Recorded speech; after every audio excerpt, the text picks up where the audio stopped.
Cleveland lost to get to within 10 games of first place in the American League Central. The Rangers playing very good baseball, leading their division by 2.5 games. And we welcome you to Target Field along with the Hall of Famer Bert Blylev, and I'm Dick Bramer. An exciting night here last night. The Twins will try to do it again tonight, and they hope to get another great performance and perhaps another dramatic hit from Alexi Casilla. Some clutch hitting in last night's ball game. We had some home runs, but it came down to a single by Alexi Casilla that ended up winning the ball game for the Twins 5-4.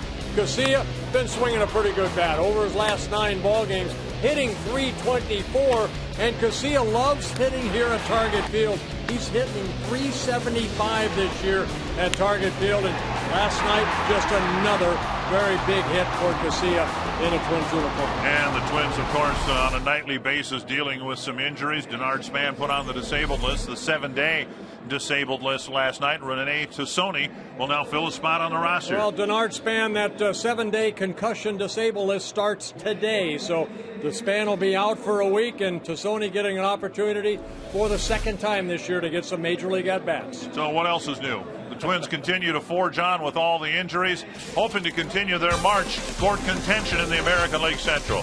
When we come back, we'll talk about a man who won a Cy Young Award for the Twins back in 1970.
On Fox Sports North is brought to you by your local Northland Ford dealers. Visit your local Northland Ford dealer or go to northlandford.com. And by Menards. Save big money on all your home improvement needs at Menards. Winners of 7 of their last 8 games, the Twins tonight will try to make it back-to-back wins over the Texas Rangers. Back at Target Field. Hi again, everyone. I'm Marnie Gellner. This weekend, there will be a new member in the Twins Hall of Fame. Tomorrow, in a pregame ceremony, the Twins will honor pitcher Jim Perry, who played for the Twins for 10 seasons and won the 1970 American League Cy Young Award. He's a 2-time 20-game winner. In the late 60s and early 70s, Perry was one of baseball's most feared pitchers and also one of the most respected. Tonight, we take you back to the early 1970s and hear from Perry's peers. I think the reason why Jim Perry is so effective is he's such a master of his trade. He has great control of his fastball and his slider. I know particularly against a right-hand hitter, his slider is very fast, very quick, and it breaks at the very last minute. He gives the impression when he's out on the mound that he's in complete control over every situation. Well, Jim Perry, of course, is one of the premier pitchers in the American League. He gets all his pitches over. A good fastball, a good slider, and one of the great things, or the great thing that makes him a great pitcher, is, of course, is super control. And anytime you can throw the ball to the black edges of the plate consistently, as Perry does, and you're playing with a ball club like the Minnesota Twins, you've got to win a lot of ball games. The honor comes tomorrow for Jim Perry. Tonight, we look at the pitching matchup of Brian Dunsing and C.J. Wilson. The Twins and Rangers are next.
And tonight, game two, the Twins and the Rangers. And the Rangers, a team that have had the same experiences here at Target Field that the Twins have had at Yankee Stadium. Just weird things happen to them. Umpire calls go against them. And so the Twins hope that the Target Field hex will continue tonight over the Texas Rangers. Here's the Ranger batting order brought to you by Menards. Elvis Andrus leading off. Craig Gentry hitting second. Josh Hamilton, Michael Young, Adrian Beltre, Nelson Cruz, Mike Napoli, Yorvit Torrealba, and Andres Blanco. Brian Dunsing starting for the Twins here tonight, making his 12th start, his 13th appearance. He's coming off his longest outing of the year in Kansas City. 8 shutout innings against the Royals. He won that game 6-0. Won his 3rd of the year. And making his 3rd career start against the Rangers. His 6th appearance, just his 3rd start. First pitch on the outside corner, says Dana DeMuth. Important to keep Andrus off the bases. Very good base stealer. 1-1. Jacoby Ellsbury leading the American League in stolen bases. Andres second with 19 stolen bases. So Dunsing right here, he does a good job of changing speeds, works both sides of the plate. 2-1. His last start in Kansas City, 8 shutout innings, gave up 6 hits. Just 1 walk with 4 strikeouts.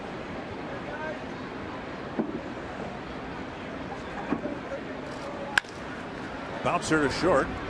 Casilla comes up firing, 1 away.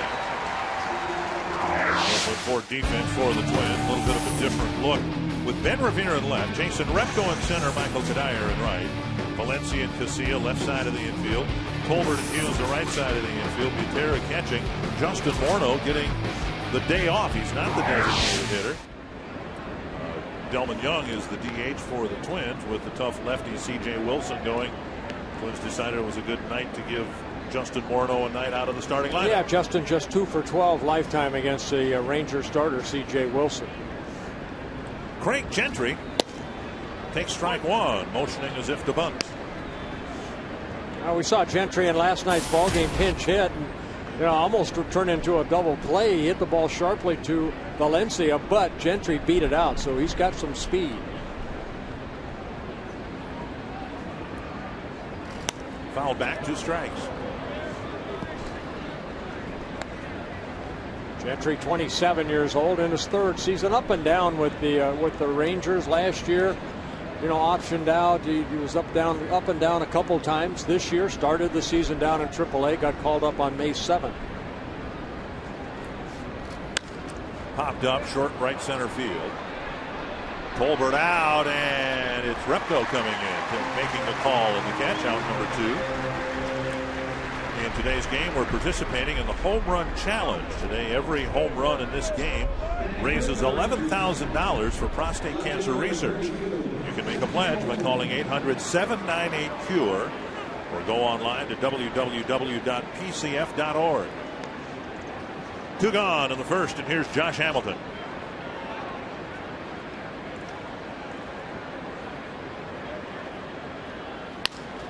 Slice to the left field corner, and Ben Revere will hustle it back in, where Hamilton's still going for 2, and he's in with a double. So slice down the left field line. Hamilton scampers to second with a 2-out double. Well, that's 2 bases less than what he did in his first at-bat last night against Blackburn, hitting that mammoth home run. And clubs already know they're going to run on Ben Revere. He does a good job of cutting that ball off, but again, the arm strength. Hamilton knows that, and he rounded first. Didn't even think about it. Slid in safely into second base. And that's really what you want to do with a ball down the line anyway. No matter what outfielder's out there, you want to try to get into scoring position. There's 2 outs. If it's 1 out, then you might think twice, but Hamilton did the right thing. Here's Michael Young.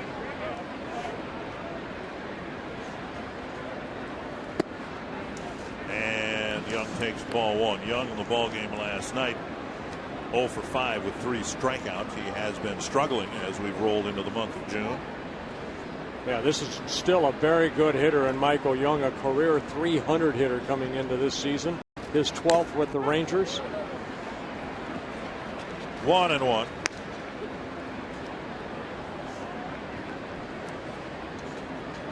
Young 2 for 6 lifetime against Brian Dunsing. Dunsing making his 12th start. This is his 34th career start.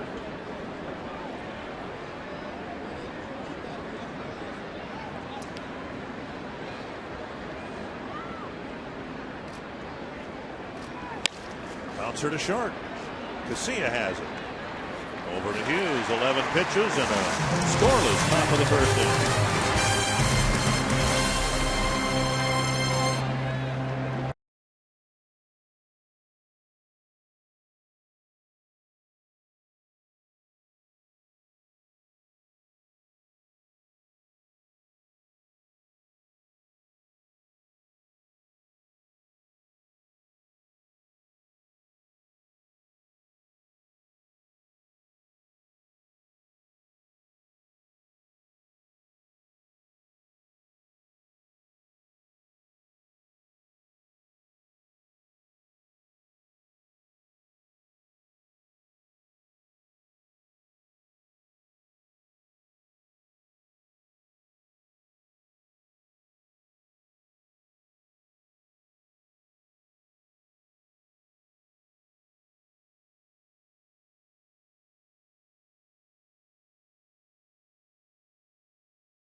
pick up a win here in Game 2 with the Texas Rangers. Here's the Menards batting order. Ben Revere in the leadoff spot.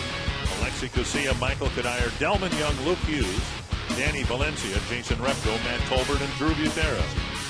And C.J. Wilson on the mound for the Texas Rangers, looking for his 7th win, making his 14th start. This is the second season that he's been a starter for the Rangers. He came out of the bullpen a couple years ago, a 15-game winner last year.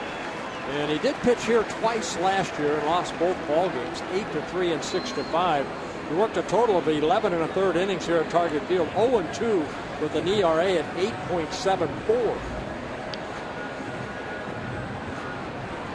Wilson, a hard-throwing lefty. He has a nasty breaking ball when he gets ahead in the count with that good fastball. And most of the Twins lineup he'll face tonight, no part of either of his games here at Target Field last year. Ben Revere takes a fastball at the knee, strike one.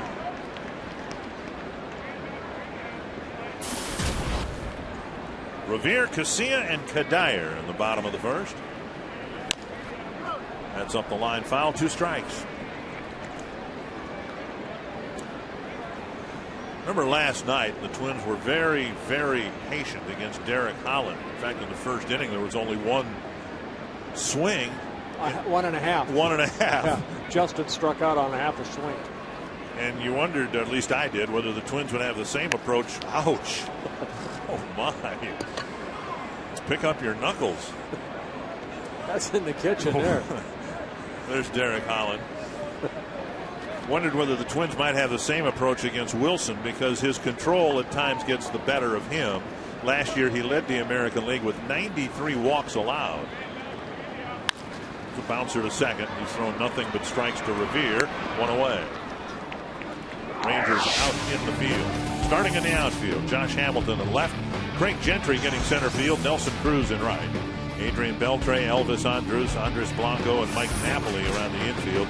And back behind the plate again tonight, Yorvi Torrealba. You know what, Dick? One thing last year in Wilson's defense, coming out of the bullpen, you have that mental block of, mental attitude. You got to strike everybody out, and that's not what I think he tried to do last year.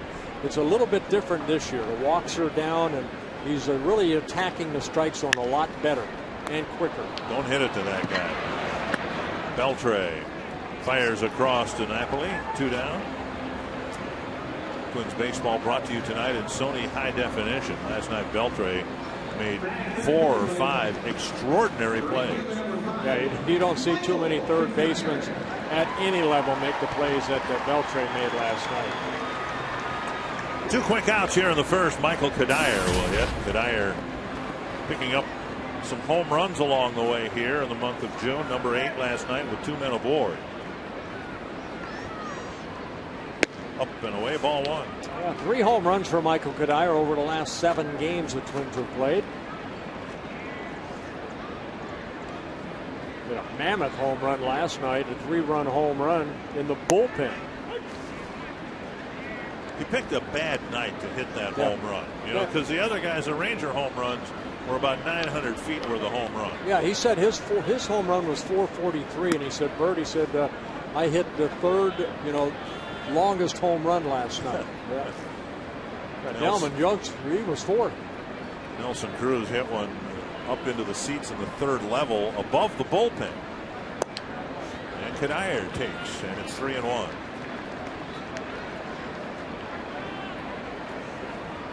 Wilson, 30 years old, making his 53rd major league start.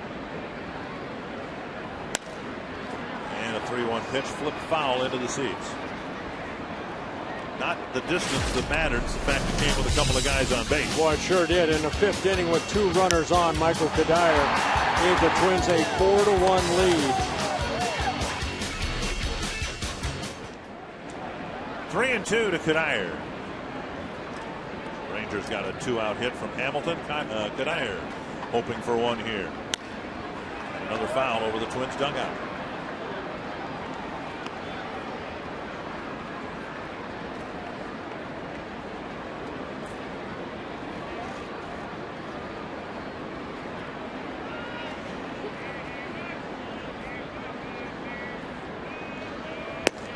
And a breaking pitch wide of the plate. Not a 2-out hit, but a 2-out walk.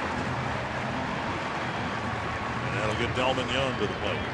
Well, C.J. Wilson came into the ball game 30 walks in 89 innings pitched. Well, last night that might be a strike. Dana Demuth, the crew chief, behind the plate here tonight. Vic Carapazza was the umpire behind the plate last night. You can see some rain starting to fall here. I put him on my Christmas list already. Where were you when I needed you 20 years ago? Probably wasn't born yet. Looks like a youngster. 1-0 to Delman. Hit a rocket into the seats and left his first time up last night. Headed up the middle and off the glove of Andrus into short center. Kadire on his way to third, and Young has a base hit. Andrus looked like he got the glove there, but it hit the thumb of the glove and skipped into center field. Now that ball hit pretty sharply right there. Andrus has pretty good range. He'll get a base hit. Delman Young. Andrus diving for the ball, and the ball came up on him a little bit, and it slowed down right in front of Michael Kadire, so he sees the contact and he scoots over to third. By the way, we don't expect any substantial rain, so what we see falling here shouldn't impact play at all. But that's easy for us to say because we've got a roof over our heads. Here's Luke Hughes.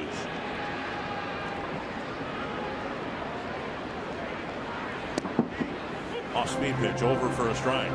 Well, Hughes getting a chance to get some at-bats, and he's currently on a 6-game hitting streak. 9 hits in his last 22 at-bats, 3 doubles, and he's scored 6 times.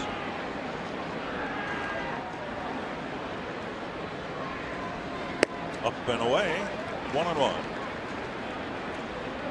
Throughout this stretch where the Twins have won 7 of 8, they've gotten a lot of hits in situations like this. Looked like this inning was going nowhere. You get a walk, catch a break, a single, and then with 2 outs, somebody steps up and gets a hit. Hughes to right, and fighting the lights, Cruz is able to squint and still make the catch. Twins leave 2 aboard in the first.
No score as we go to the second inning, and Adrian Beltre will lead things off for the Rangers. Nelson Cruz, Mike Napoli will follow. Rangers have a very good team. Made the World Series, won the American League pennant last year. Right now, of course, they're the second act in town down in Texas with the Dallas Mavericks winning last night. Yeah. There's that 3-game lead or 3-2 lead over the Miami Heat. Search for their first ever NBA title. Well, you can see the rain really coming down pretty hard right now. And Beltre lifts it foul into the seats.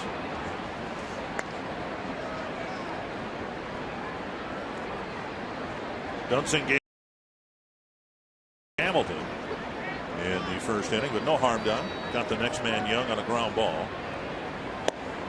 And Dunsing misses inside, 2-1. And that's what Dunsing does pretty well right there. Works both sides of the plate. Good fastball in on Beltre, who had a pretty good short, compact swing.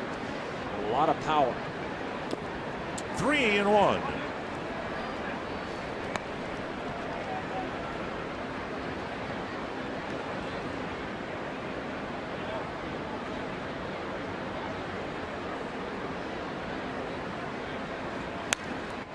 Swing by Beltre.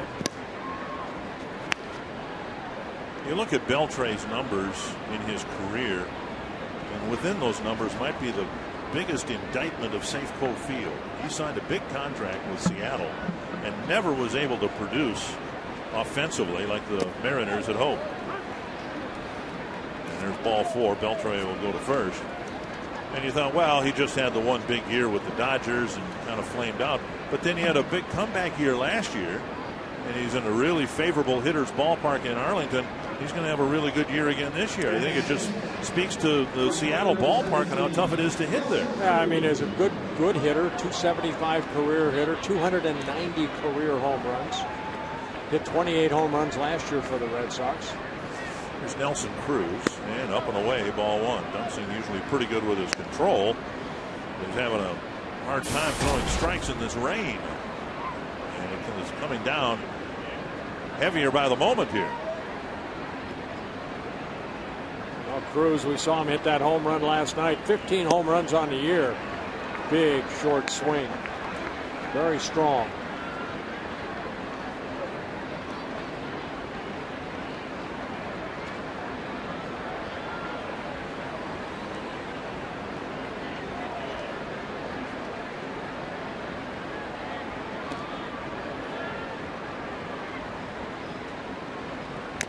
Foul, 1-2.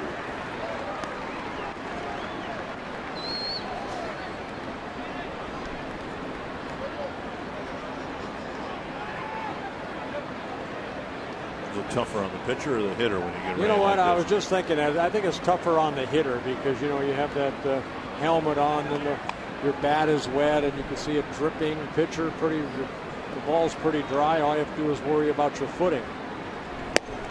And Cruz strikes out for the first out of the inning.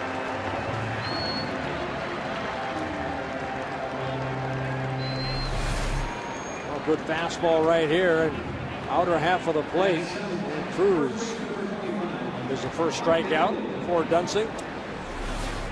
Yeah, remember I left the windows rolled down on my car. I'll get it. Here's Mike Napoli getting a chance to play at first base with Ron Washington wanting to get his bat in the lineup. Is that the Bentley or is that the Mercedes? Ford Maverick I brought today. 1 strike. Napoli hasn't hit for much of an average, but he's always had that home run swing.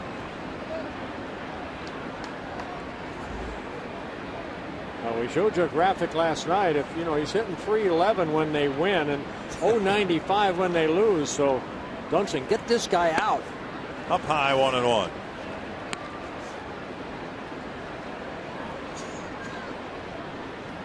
You mentioned for Dunsing the key is his footing more than anything else. If he wanted to, he could ask the grounds crew to come out in the middle of an inning, could he not? Yes. And sprinkle some of the diamond dust. Yep. And there's a called strike, 1-2.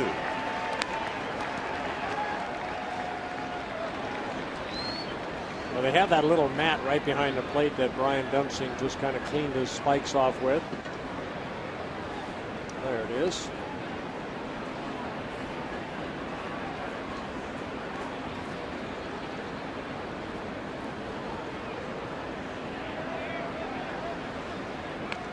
Over the course of this second season at Target Field, we've had every form of precipitation possible. We've had snow, we've had hail. Good hail, too. So far tonight, just rain.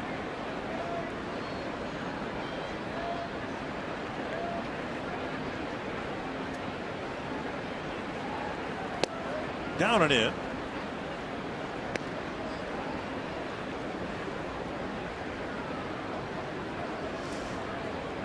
looks as if the Twins will have the opportunity to pick up another game on the Indians. Yankees have teed off on Fausto Carmona and lead 6-0 inning at Yankee Stadium. Fouled back.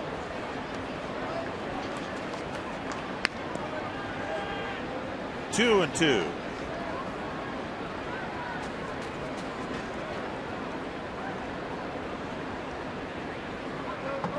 Well, Dunsing's career against the Rangers only 2 starts, but 3 relief appearances, 1 win, 2 losses, good 3.31 ERA against the Rangers coming into the ball game.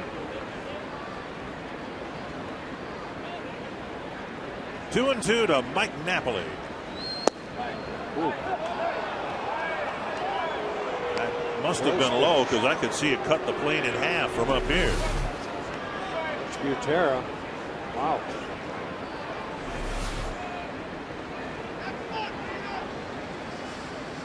Full count, and that will allow Beltre, who walked to start the inning, to take off for second base early. Perhaps. He stays put. And a liner to center. Repko's got to scamper over and keep his footing. And he fumbles the ball a little bit. And they're going to send the runner in. And it's 1-0 Texas. Repko tried to put on the brakes in the gap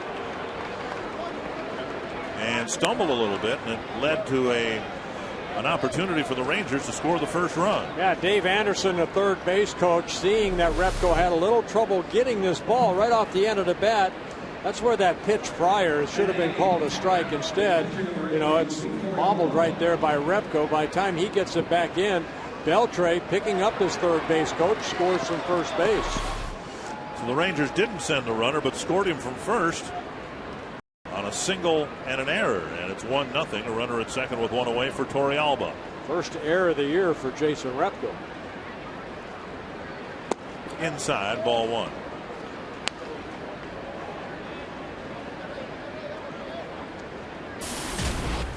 So the leadoff walk comes around to score.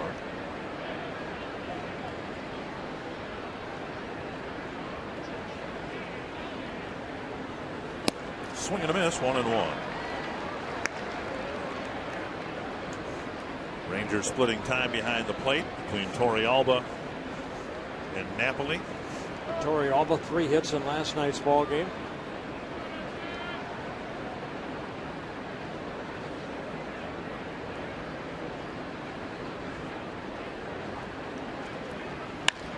That's to left field, another hit. Napoli coming around, he's going to score, and the throw coming into second base.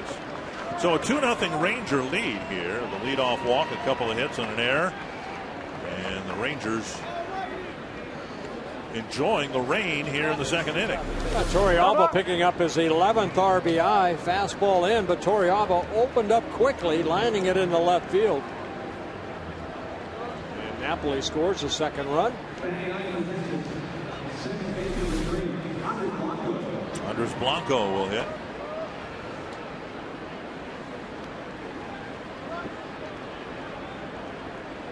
Blanco, a switch hitter, hitting .267 as a right-handed hitter. This is just his 13th game for the Rangers. Foul ball into the seats.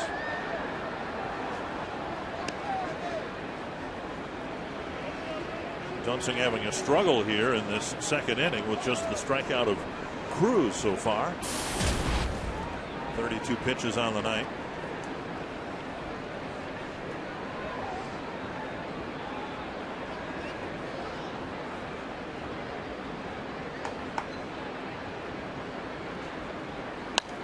Two strikes.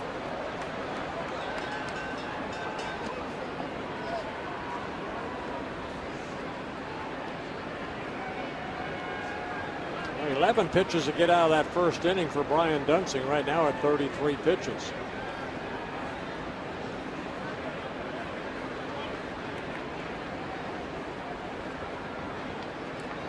And Repko's error has helped the Rangers a little bit here. On an old-fashioned 6-4-3. Whoa. And that ball skips wide of Casilla in what should have been a double play. I'm not sure whether that ball hit something and kicked to the left of Casilla, but it was a set up, tailor-made double play ball. Well, with the wet grass and everything, they'll give Casilla an error. He's charging the ball, and then the ball kind of made a quick little left turn. And Casilla, right, slowed it down a little bit. You can see the mud on the ball. Yeah, I was going to ask you about that. I wonder whether the ball didn't have some caked mud on it from the first bounce, and by the time it made the second bounce, it kicked on it. Well, quick trip to the mound by pitching coach Rick Anderson here in the second inning. Well, the playing conditions not very good here with the rain, but you can see the discolored baseball. Yeah, right there, right on in the grass. Actually, now it's discolored, and then the ball just veered left, and Casilla gets charged with an error. That's his 6th of the year. So 2 errors in this inning for the Twins. The Twins committed a couple of errors to give the Rangers 2 of their runs last night. So now 1st and 3rd. That first bounce in the dirt, and it may have kicked up some mud, and then the footing, of course, isn't very good anyway. At any rate, it is an error. 1st and 3rd, still only 1 out, and Andrus the hitter. Outside a ball. Well, it's been an ugly half inning, and Dunsing's got to bear down to make it an even uglier inning. He got Andrus on a ground ball to short.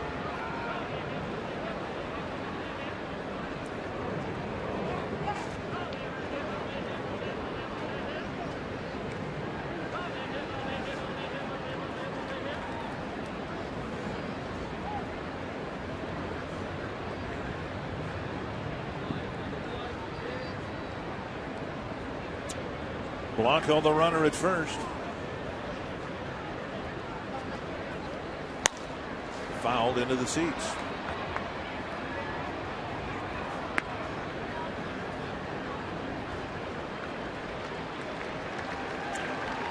Dunsing struggling here with 25 pitches and still only the 1 out. He struck out Cruz swinging, should have struck out Napoli looking, but it didn't happen, and now the Rangers turning it, they hope, into a big inning.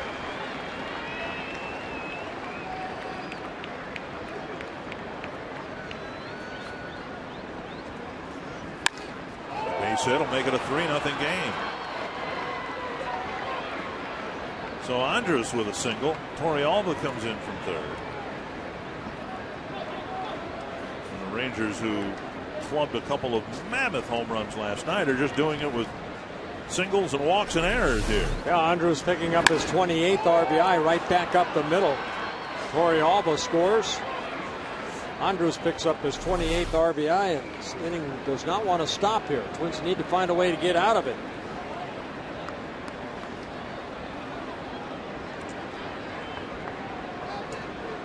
Gentry with a fly to Repko his first time up.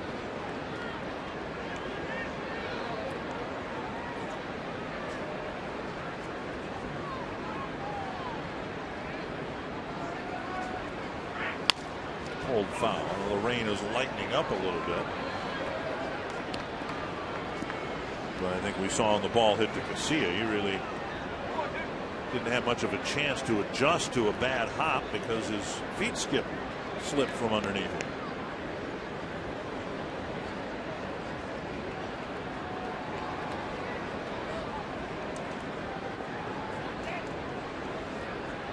One strike to Craig Gentry.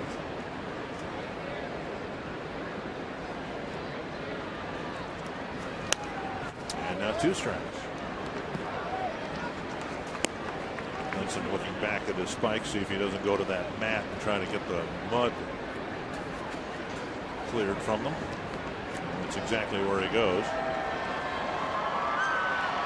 Pretty good guy to get here, especially if you could somehow get a double play, because Josh Hamilton's on deck.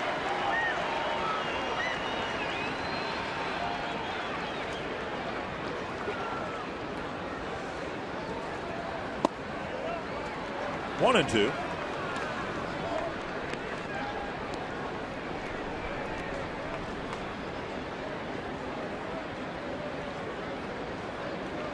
This inning started all with a leadoff walk.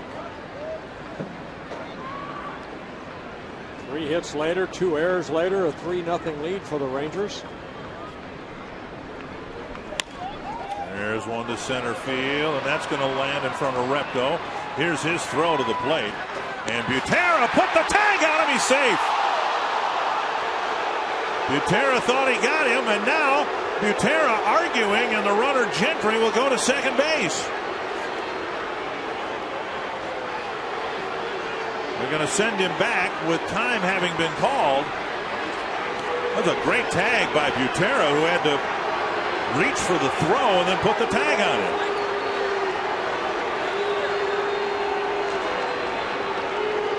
Well, Ron Gardenhire arguing with Dana Demuse. Sure looked like Butera was able to tag out Blanco before he could reach the plate.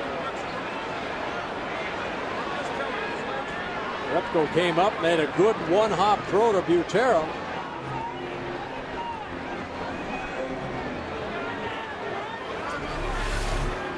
Watch Repko come in, make a good strong throw, and Butera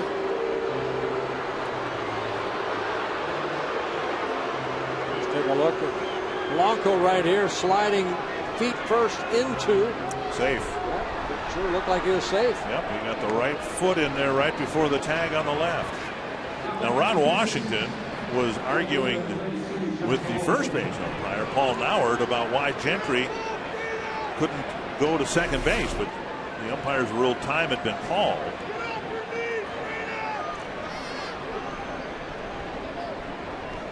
So Gentry gets an RBI single, and it's 4-0. And Hamilton at the plate, swing and a miss. Now last night, the only time Hamilton came to the plate with men on base, the Twins intentionally walked him. An option they really don't have here, already trailing 4-0.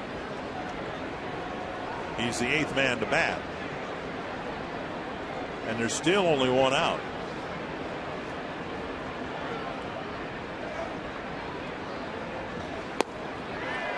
And he's had 2 weak swings here. Against Dunsing. Yeah, 2 good sliders down and away.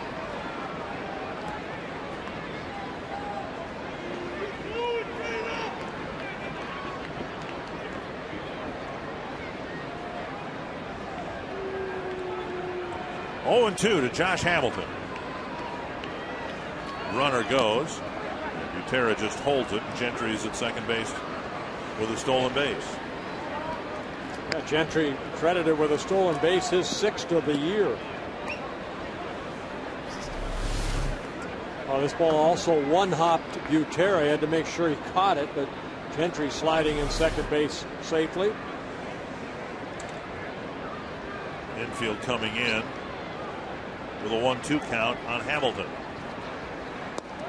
2-2. The Twins will be very careful here with first base open and Michael Young on deck. 34 pitches this inning for Brian Dunsing.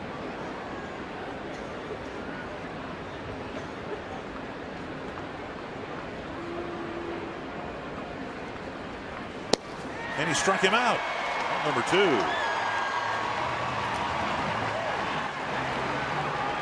Well, 4 straight breaking balls and then the fastball.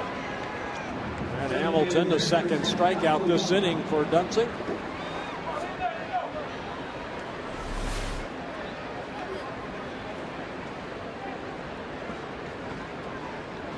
Michael Young, 9th man to bat, hit a bouncer to short with Hamilton at second and 2 gone in the first inning.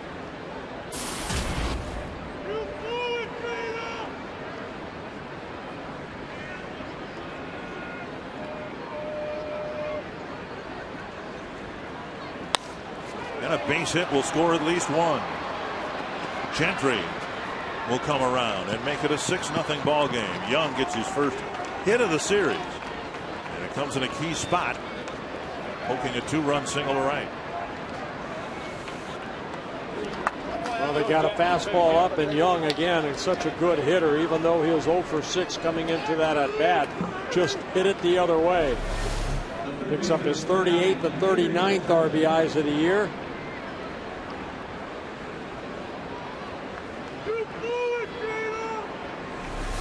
So the nightmarish inning continues for Brian Dunsing. And Adrian Beltre, who drew the walk to start it all. Anthony Swarzak warming up, or beginning to, down in the Twins bullpen. Swing and a miss.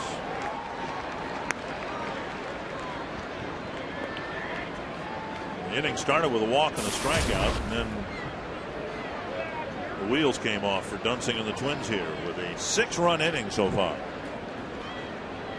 This looks like an inning the Twins would have put together. There's not an extra base hit in the bunch. 1-1.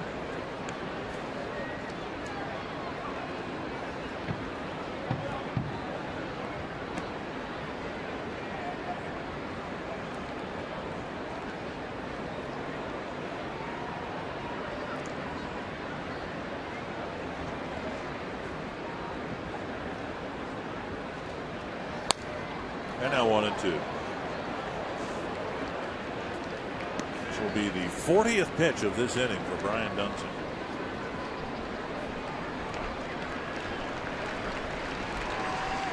The fans have been sitting in the rain during this 6-run onslaught. Hope it's the last.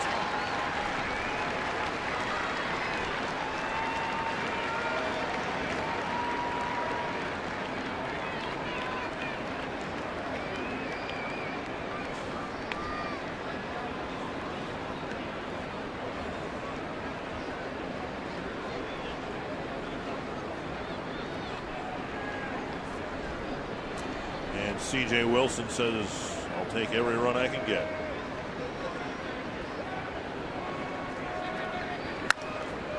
High fly to right field. And Kadire going back. It's off the wall. Young around third. He's going to score. It's 7-0 on a towering fly that kept carrying off the fence in right. An RBI double for Beltre, his 47th run driven in as Michael Young scores from first base.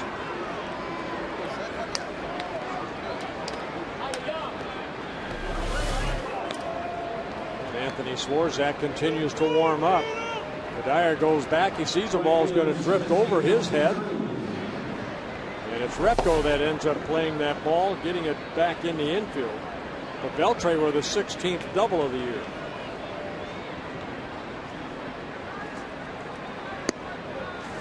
Six hits in the inning, a walk, a couple of errors. And it all adds up to 7 Ranger runs.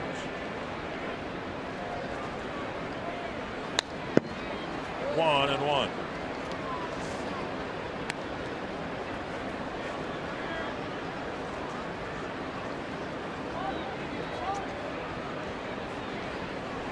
And everything was going along just fine until the rain started. And then the runs came. Let's blame it on the rain.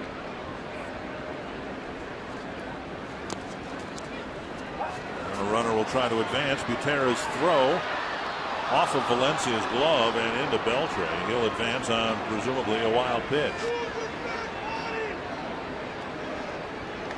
Oh, good read right there by Beltre, because you know what, you still want to play the game of baseball. Short hopped right here. The ball hitting off of Beltre, but Buterra had a little tough time catching that wild pitch. 2-1 to Nelson Cruz. Wild pitch, the first wild pitch of the year for Dunsing. 3-1. And Dunsing probably at this point just simply pitching on fumes. This is a lot of pitches to throw in one inning. Swarzak hoping to start the third inning if he comes in. That's to center, should end the inning. Bad inning for Nelson Cruz. He made 2 outs. Good inning for the Rangers.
to you by Explore Minnesota. Visit exploreminnesota.com to plan your next Minnesota vacation today. The crow flies, that's less than a mile from here. The Minneapolis Convention Center, conveniently located on the southern edge of the Minneapolis Central Business District, just off two major interstate highways, 35W and 94. The fifth such facility in Minneapolis. Current convention center was completed in 1991 and expanded in 2002. Well, that inning just got away from Brian Duensing and the Twins. 7 runs, 3 earned runs for the Rangers as they have that 7-0 lead. And now strike one to Danny Valencia in the Twins' second. The rain starting to come down a little harder again. Outside 1-1. Bad inning for the Twins with the errors and the hits and all of that. When you think back to that call on Napoli, and well, that should have been strike 3. It had plenty of the plate, and you never know what might have happened. Of course, last night we had a very liberal strike zone, and Dana DeMuth tightened things up a little bit here in that second inning. 2-1 to Danny Valencia. Bounce to the right side. Andres Blanco with the play. Valencia retired, 1 down. This week, Fox Saturday Baseball returns. Josh Hamilton and the Rangers taking on the Minnesota Twins. This week's telecast of Fox Saturday Baseball begins at 3 p.m. Central. The people who write this copy have had a challenge over the course of this season figuring out who to promote within the Twins because of all the injuries. Now, right now, it says Denard Span on the Twins, but he's on the 7-day disabled list. It might have said Joe Mauer in the Twins. Might have said Jim Thome in the Twins. Jason Kubel in the Twins. So we'll just say the Minnesota Twins because the way things are going, if we did single out a player, Michael Cuddyer, we're afraid of what might happen to Michael tonight. Well, there's Denard Span right there. We'll be watching for the next week. I did check with Rob Anthony, the assistant general manager, and he said that the first day of Span's 7-day period actually was yesterday. It was yesterday. It was yesterday. There's a ball grounded fair down the line. And that ball looked to skip by Beltre, and not many have done that. So Repko spanks a double down the line with 1 out here in the second. Well, Wilson with that 7-0 lead as a offensive player for the Twins. When you're down 7-0, still good quality at bats, and Repko right there got a pitch out front, hit it right down that third baseline. And you can see how that mud is playing effect on the baseballs. Repko with his first extra base hit of the year, his first double. The greatest comebacks start with situations like this. You got a double, you got a guy in scoring position. Somebody needs to knock him in here.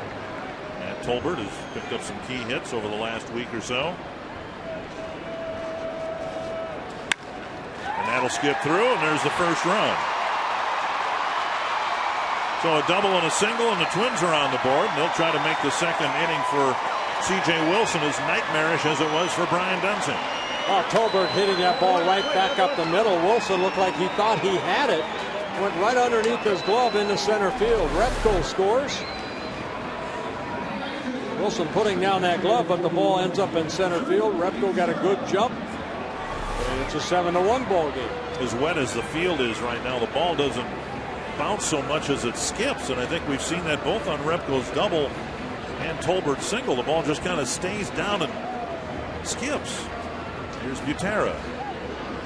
That's why I think Repko had a little trouble out in center field with that ball. It just kind of, skipped on him, and then once he kind of bobbled it, the ball just kept rolling around.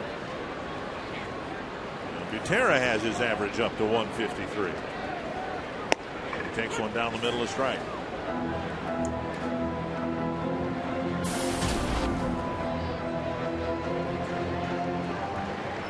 Actually seeing clear skies down the left field line here. I think this rain's going to stop pretty soon.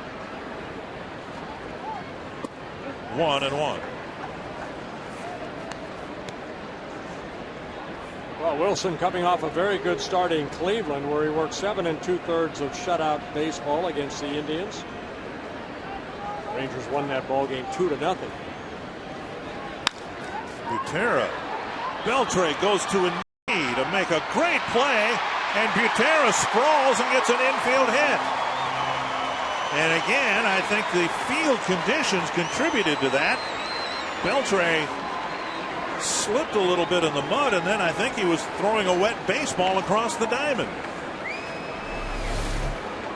Well, great effort right here by Beltre, flipping it, but the throw on the infield side, and Butera got underneath that tag of Napoli. The throw high, and Butera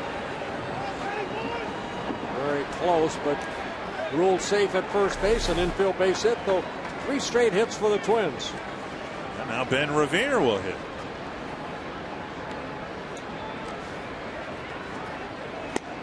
And a strike called. Revere bounced to second after Wilson kind of played with him a little bit in that first at bat. He was moving the ball inside and outside. Revere finally made contact, a little 3-hopper to Blanco for the first out of the ball game. Inside, 1-1.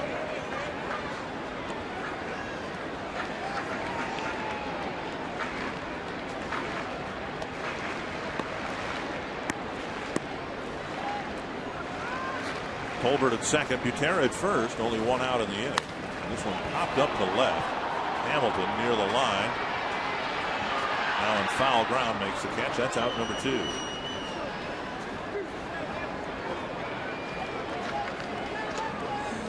And that'll bring up Casilla.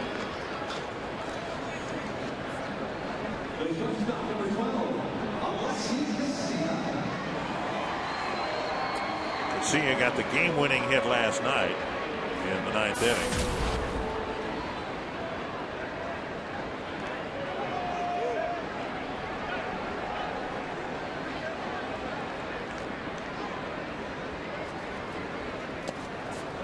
On in, ball 1. Big at bat here for the Twins. They don't have much in the way of power in the lineup, but the hottest home run hitter the Twins have, and one of the hottest in the league right now, is Michael Kadire. He's in the on-deck circle. So if Casilla can reach somehow here and get Kadire to the plate, long ball would get the Twins right back in the game. Snap bat, a little bouncer to first. And Napoli goes to the bag, and that'll end it. 3 consecutive hits, and the Twins get 1 back in the bottom of the 2nd.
The 2011 Twins Hall of Fame induction ceremony presented by Fisher Nuts, and it'll happen before the Twins Rangers game that starts at 3:10.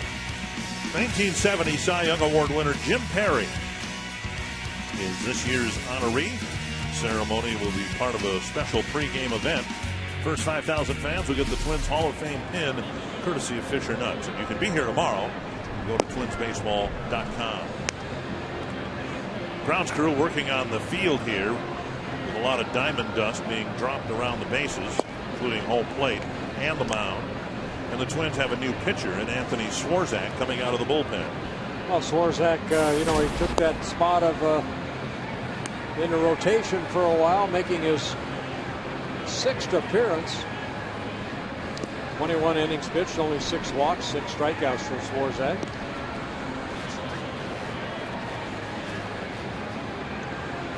Between innings, Ron Washington, the Texas manager, came out to talk with Dana DeMuth, perhaps about the field conditions.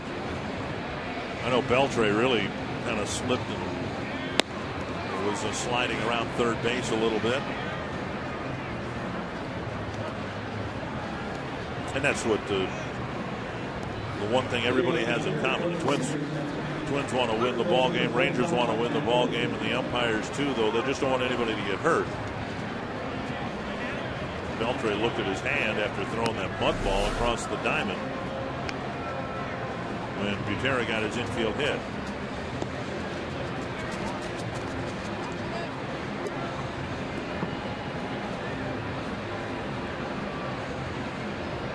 Now to the north and west of this ballpark, you can see clearing skies.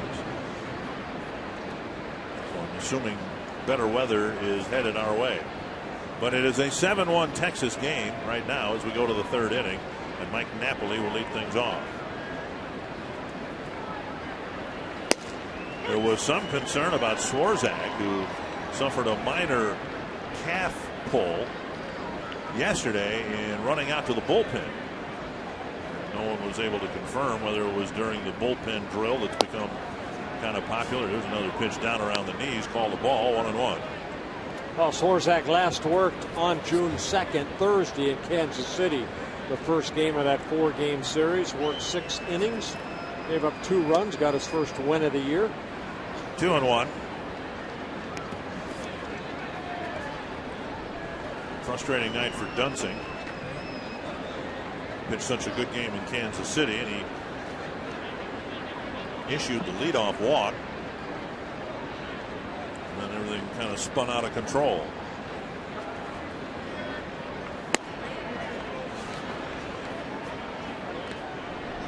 Two and one. Excuse me, 3-1 to Napoli.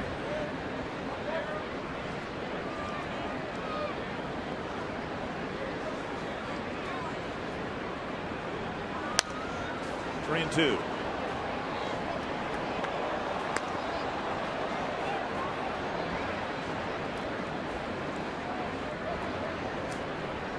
Torrealba doing the catching tonight. He's in the on deck circle.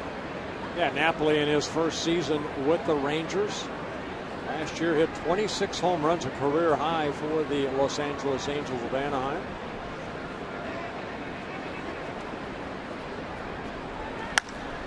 Driven to right, and that'll skip on to Kadire on one hop. A leadoff single here in the 3rd inning. Napoli gets his 2nd hit.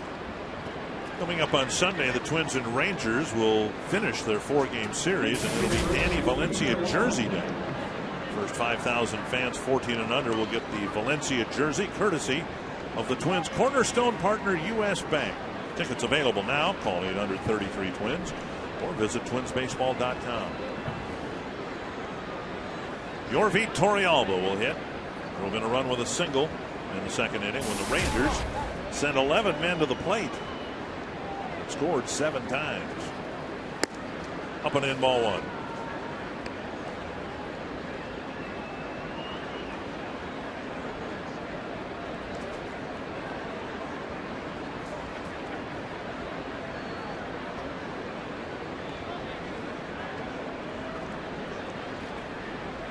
Breaking ball over.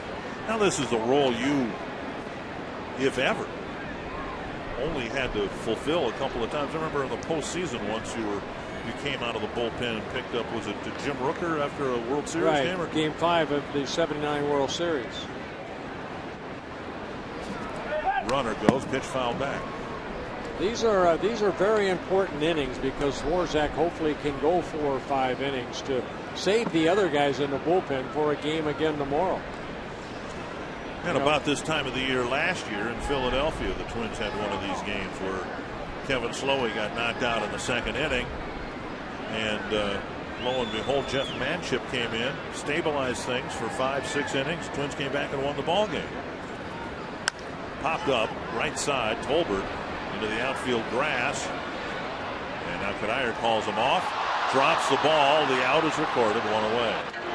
Yeah, a couple times in this ball game we've seen Tolbert go back in the 1st inning. Repko called him off at the last minute, and right here is a second baseman. You go back until you hear something, and that's what Tolbert did. Kadair calling him off, Tolbert giving way, but Kadair just he caught the ball and then in the exchange just dropped it, had it in his glove.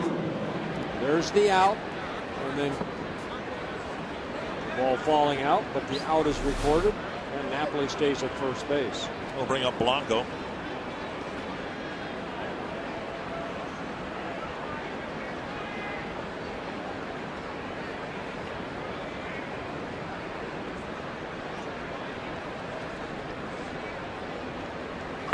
Popped up, left side. Casilla out. That's out number 2. Back to the top of the order, 3rd inning, 3rd plate appearance for Elvis Andrus. Yeah, that's not good. Not good when that leadoff hitter comes up every inning. Andrus singled in a run and scored a run in the 2nd inning.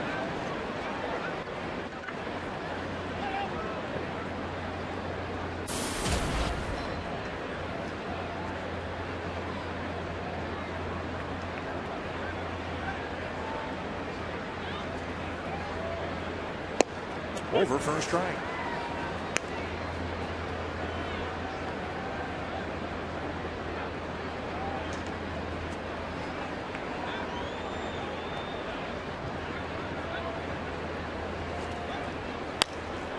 It's down the right field line toward the seats.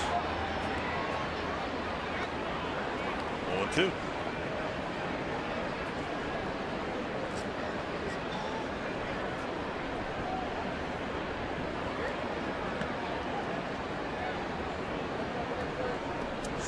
Trying to pitch around the leadoff single by Napoli.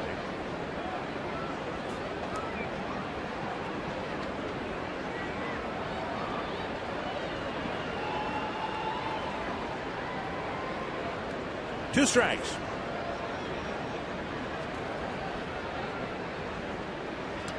It's blocked by Butera.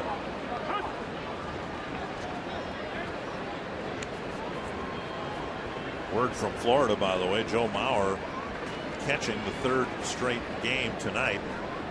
Supposed to get a workout in tomorrow, expected to catch again Sunday. So that'd be 4 games caught in 5 days.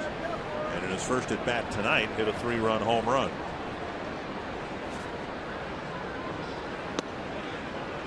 Two and 2. You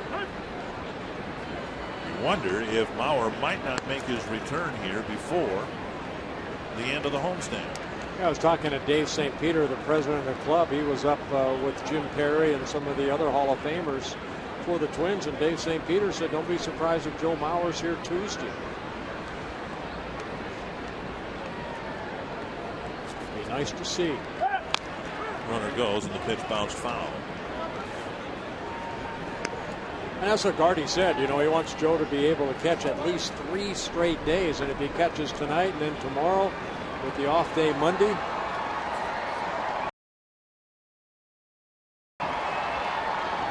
When the Rangers had to play without Josh Hamilton and Nelson Cruz, their lineup produced 2.5 runs less per game. That's how significant those 2 hitters were for the Texas Rangers. So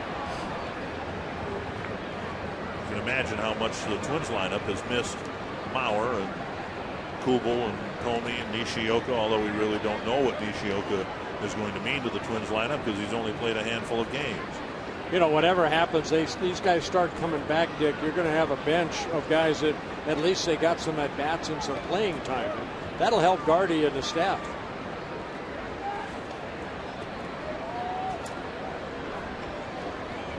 Two and two to Andres. Well, the Twins, counting tonight's game, have 100 games left this year.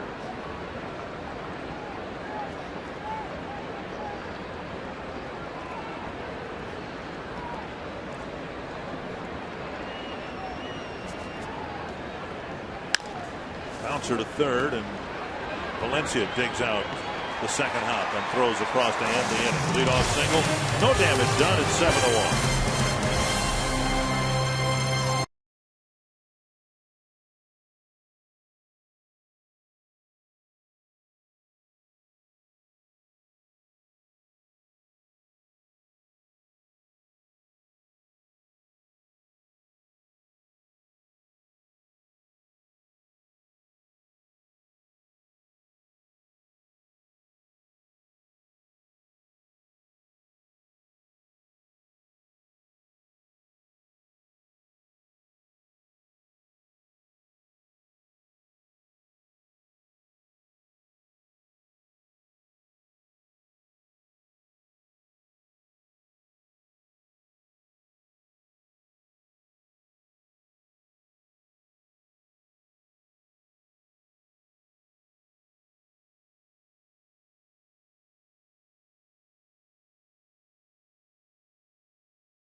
Well, let's get it right. With 5 Texas Rangers to win the AL MVP. Ding, ding, ding, ding, ding, ding. That's all we need is one. That's right.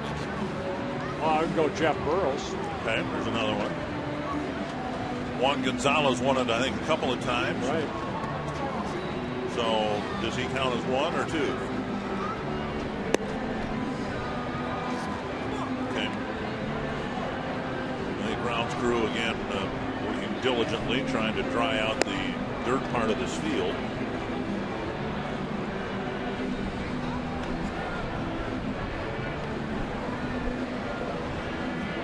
And they've had to do a lot more work than they did last year when we hardly had any precipitation at all at this ballpark. Michael Kadire will lead off the third against C.J. Wilson, who was handed an early 7-0 lead. Kadire drew a walk, got as far as third base in the first inning.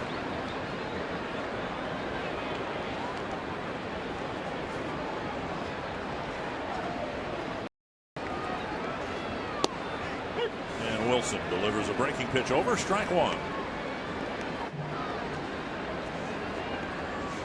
I need that box track in there and see where these pitches are. Last night, that's a strike.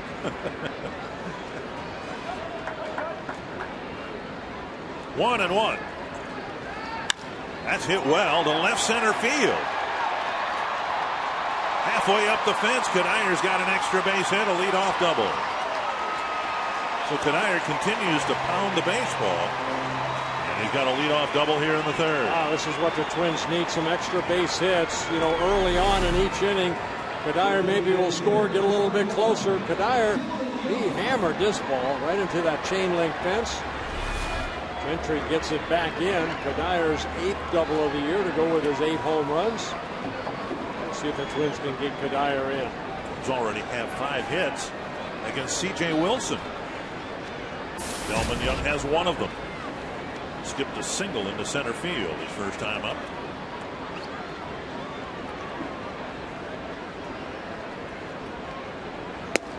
is up. Ball one. I mentioned Wilson pitched here twice last year, and Twins did a good job of beating him up. 11 runs allowed in his 2 starts. Twins beat him 8-3 back in May of last year, and in September they beat him 6-5. It's down the right field line, a foul ball. Napoli can't catch up to it. 1-1.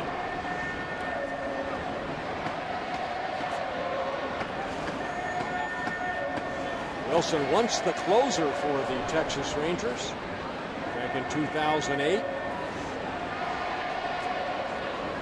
Last year converted him to a starter, had a good year. 204 innings, won 15 ball games. Inside, missing. 2-1.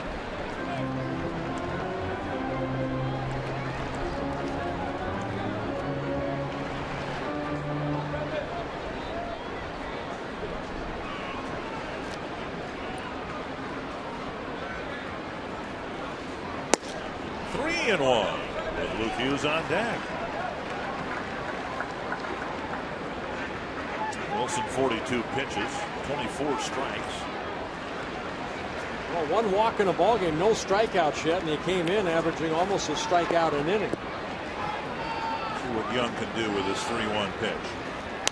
Calls it back to fill the count.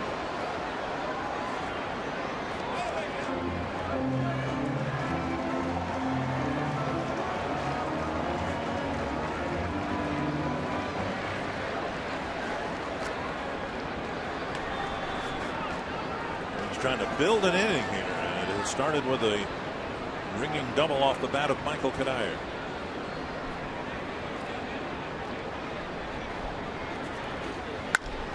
Fly ball to right. Cruz retreats. Kadire setting up for a tag, and Cruz with a very strong arm got him. Cruz guns down Kadire from right field. 2 away. Yeah, Cruz happy at that with his double holster right there. Got a good arm. Kadire took a gamble right there and was thrown out all the way in the air to Beltre. And Kadire's tagged out. So the base is empty with 2 gone, and here's Luke Hughes.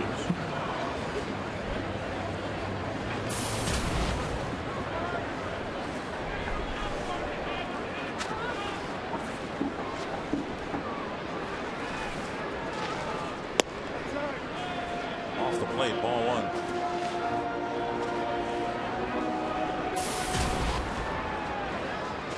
1. Hughes with a fly to right in the first inning. 2-0.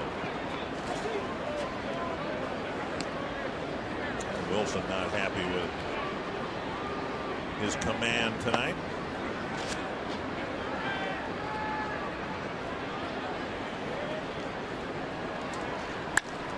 Popped up center field. That ball carrying out near the track, and the center fielder Gentry calls him off. The Twins send just 3 to the plate in the inning.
and by Comcast. Call Comcast Business Class at 800-391-3000 to turn your business into a fast business.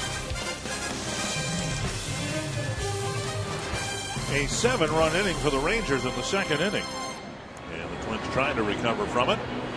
It's helped the Rangers out with a couple of errors. And we go to the fourth. Craig Gentry will lead things off against Anthony Swarzak. Yeah, we want to say get well soon to Donald Meacham from the mid, recovering from some health issues. So Donald, get well soon. Gentry, Hamilton, and Young facing Swarzak here in the fourth. And while we're at it, let's pass along our best wishes to your former teammate and our good friend Dave Boswell, who's continuing to battle some health issues. Gentry hit in the wrist by a pitch, and he'll take first base.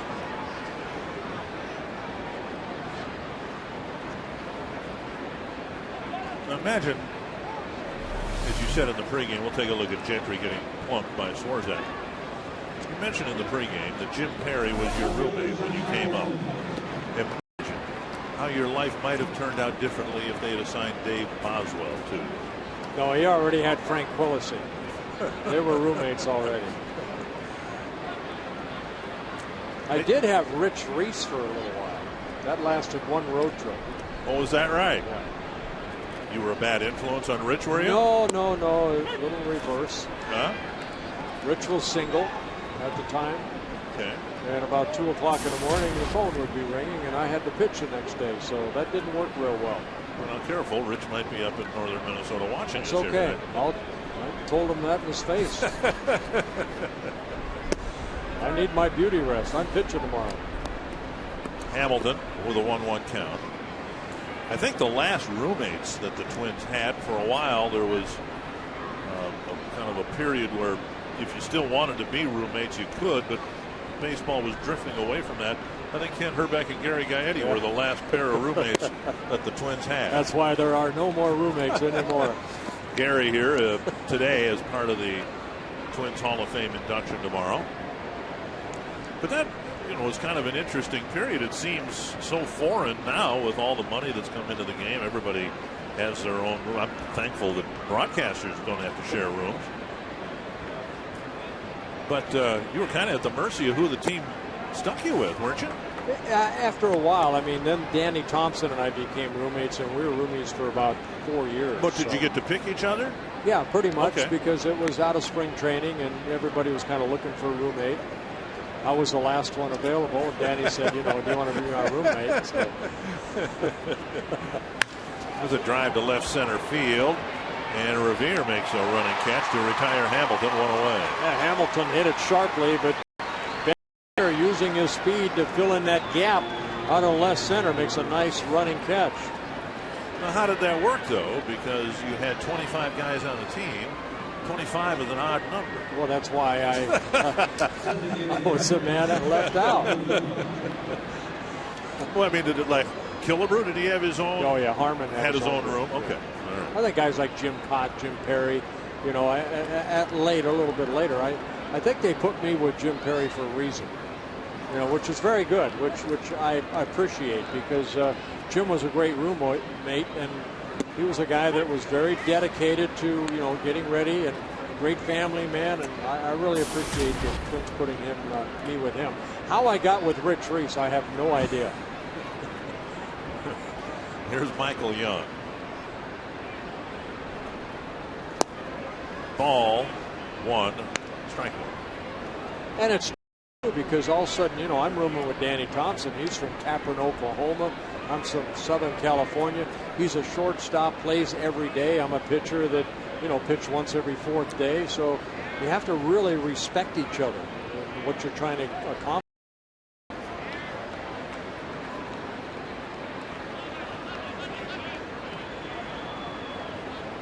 And I'll leave it at that.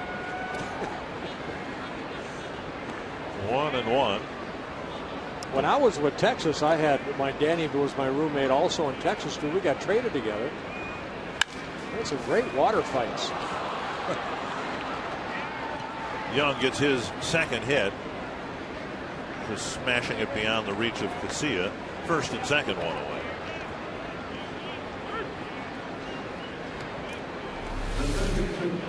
Well, Young, who had not gotten a hit in his first 6 at-bats in this series, gets his second straight hit. Casilla diving for it, but can't get it. Well, wasn't the policy that if you made enough money and wanted to pay the difference, you could have your own room? Otherwise, you were, double occupancy. You were given that rate. Right. And we, basically, Kelvin was our owner, so everybody had a roommate. Here's Adrian Beltre. And Beltre with a single. Rangers haven't gone deep at all, haven't come close. Repko's throw, he throws a wet baseball up the line. Rangers get another run with Gentry scoring, and it's 8-1. Yeah, Beltre picking up his second RBI of the ball game. Jumping on that first pitch, hitting it right back up the middle. Rangers now with 10 hits in a ball game. They came in second in the American League in hitting. Only the Boston Red Sox have hit better as a ball club. Rangers hitting .266, Boston hitting at .271 as a club. Nelson Cruz made 2 of the 3 outs in the second inning.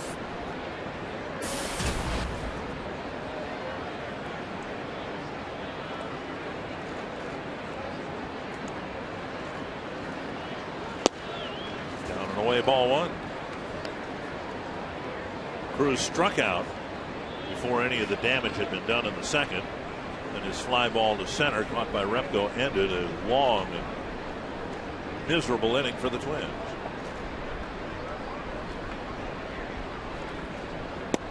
Breaking ball, flips the corner.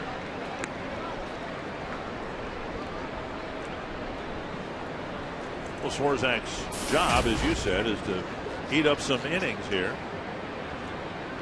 Granderson hit his 19th against Carmona in the Yankee-Cleveland game. 2-1. Seattle has a lead on Detroit late in that game in the 8th inning, 3-2.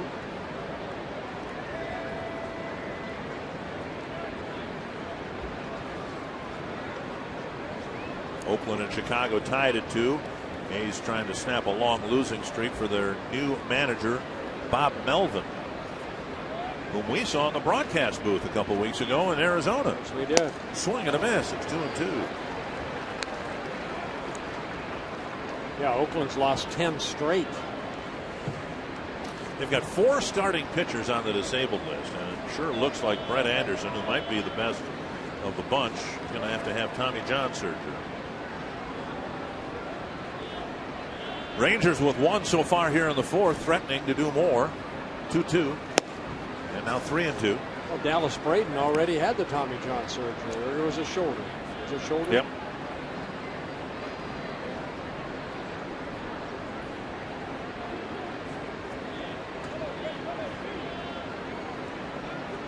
Full count, 1 away. And Cruz asks for time.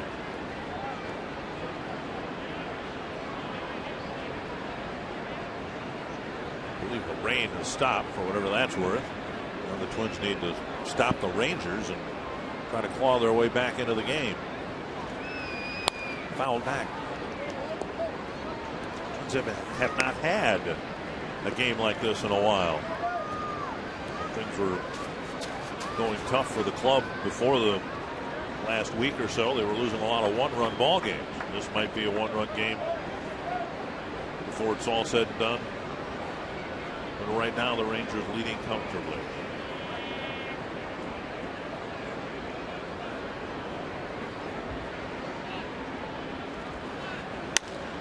High fly to right. And Kanayer with the catch. Out number 2. Arby's and Fox Sports North giving you a chance to win a trip for 2 to Fort Myers, Florida. Just pick up an Arby's It's Good Mood Food Code Card every Friday at any participating Arby's. Log on to foxsportsnorth.com, click on the Fan Zone tab, enter the code for the chance to win. You must be a member of the Fan Zone and you must be 18 or older. Visit foxsportsnorth.com for complete details. 2 on, 2 out, and here's Napoli, who has singled twice against Twins pitching tonight.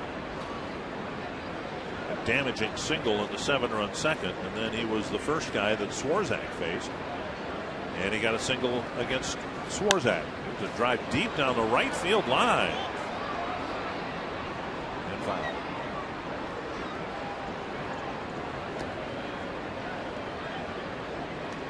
Strike one to Mike Napoli.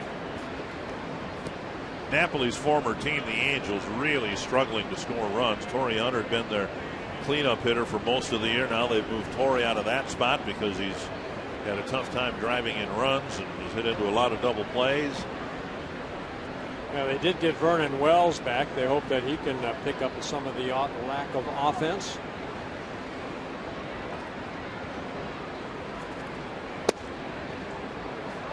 There's that pitch that seems to be at least at the knees and right down the middle, and Dana DeMuth isn't calling that pitch a strike. Yeah, both times to Napoli earlier in the second inning. Wow, good pitch.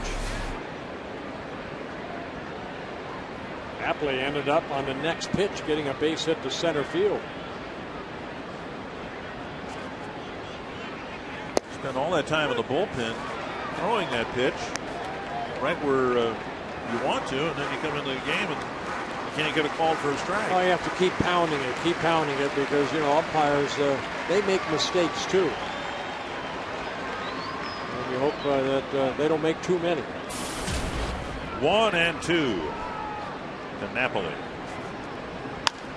Bouncer left side, Valencia. Over to Hughes to end the inning. A run for the Rangers. They lead it 8-1.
Value followed by a space and the player's name to short code 234234.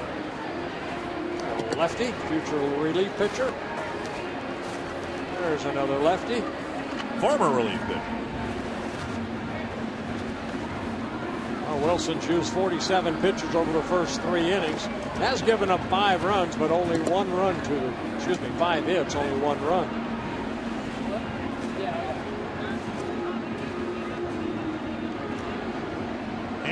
Danny Valencia will lead things off. Hit a ground ball to second his first time up.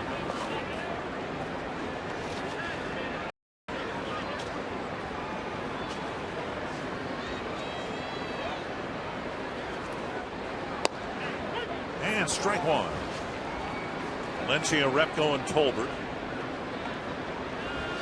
Twins have picked up 5 hits over 3 innings against Wilson, but so far just 1 run. 1 hop to Andrus.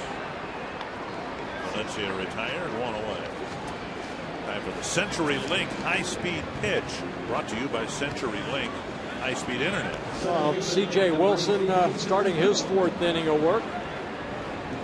Clocked as high as 93. Brian Dunsing, after 2 innings, clocked as high as 93. Dunsing worked the first 2 innings. He gave up 7 runs on 7 hits, but only 3 earned runs with a walk and a couple strikeouts. Ball 1.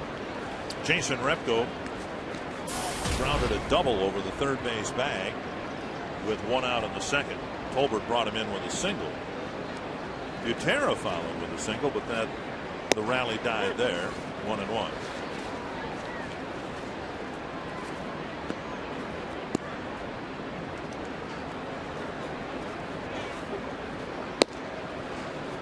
Two and 1.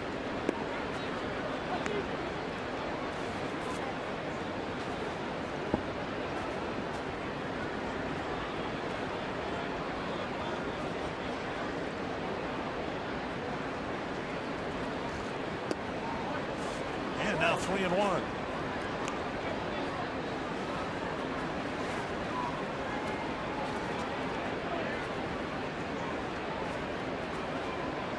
Regardless of the score, the cotton candy tastes good. Boy, they're going to be up all night. 3-2 now to Repko.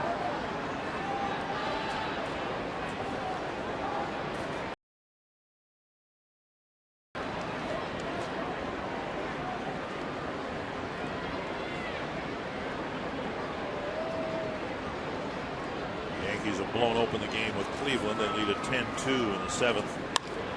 There's a pop up to short right field. Cruz comes in, makes the catch, and that's out number 2.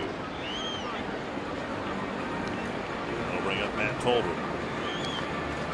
You know, you think, Dick, you mentioned the Twins' lack of success in New York. You were talking about New York, and you think Texas is a good ball club. You know, the Twins are straight over the Rangers, and you go back to 2007, the Rangers are just 5-18 here in Minnesota. This is a good club. Twins have played some good games against the Rangers, unlike so far in this ball game. 1 strike to Tolbert.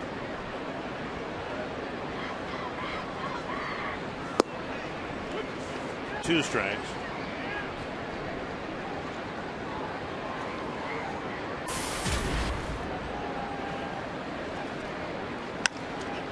It's down the right field line. Cruz has a long run. Makes that catch. 11 pitches and a 1-2-3-4 for C.J. Wilson.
know, as a pitcher, you maybe get 30, 32 starts a year.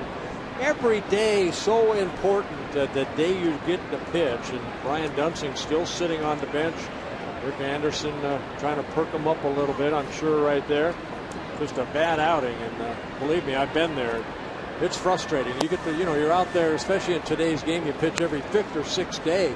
That's your day, and when things don't work out right off the get-go, boy, it just eats at you. And that's good to see, because he cares.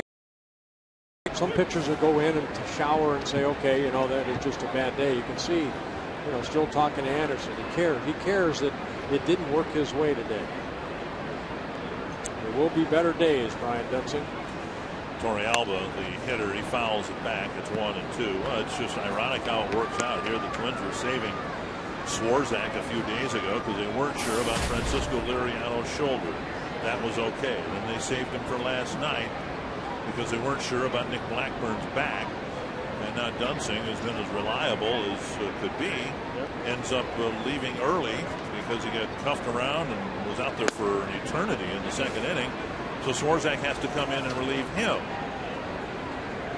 Swarzak starting his 3rd inning of relief. He's given up 1 run, 3 hits. This will be pitch number 45.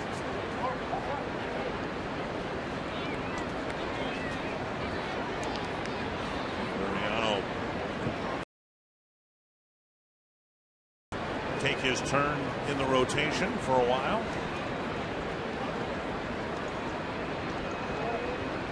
It'll be Liriano here on Sunday. Scott Baker scheduled to pitch tomorrow. Now, neither you nor I are working the game tomorrow, and I'm going to be here as you are for the Jim Perry ceremony. I'm going to stay for the game and enjoy Target Field as a fan tomorrow. I'm going to weigh myself tonight. And then I'm going to weigh myself tomorrow night after the game and see. We all know you like cotton candy, okay? One time when my son was very small and he was sitting with me and I shared some with him. That's it. I don't. Now he's gotten older. Now you don't have to share anymore. He's got his own money too. He can buy his own. 3-2 to Torrealba. But it's supposed to be a very pleasant day tomorrow, and I'm looking forward to enjoying this ballpark. Here's a drive to left center field. Revere is there, 1 away. Enjoying the ballpark and enjoying all the great food here. 1 down. Our trivia Texas Ranger MVPs. And we've got Burrows. We've got Juan Gonzalez. We've got Josh Hamilton. Alex Rodriguez we would have gotten if we'd have given it any time at all.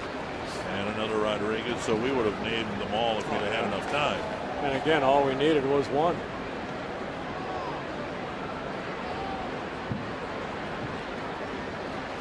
Now, were you with the Rangers when Burrows? No. You came a year or 2 after, right? I believe Jeff won it in 74. I think in 74 or 5, somewhere in there, yeah. We had tremendous power the other way, Jeff Burrows. Rain coming down again.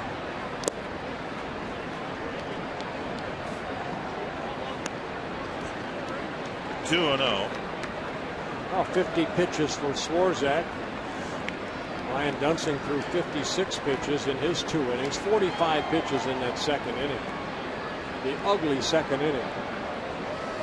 It's a good word for it. Butera will go out and chat with Swarzak. Tolbert, as he's done throughout this stint he's had at second base, likes to come in on those mound chats between pitcher and catcher. Ball boy going out. Bring him a new rosin bag, as the old rosin bag is just too wet. There's some popcorn? Just regular popcorn, I think. She doesn't want any. She doesn't want any. Okay. Good. I'll have more. Pulled foul. 2-1.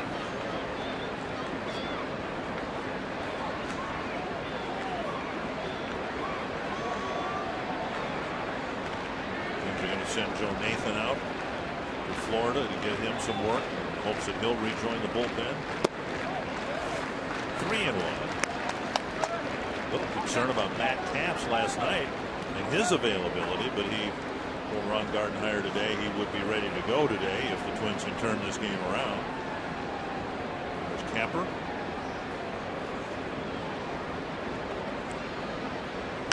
Foul back, 3-2.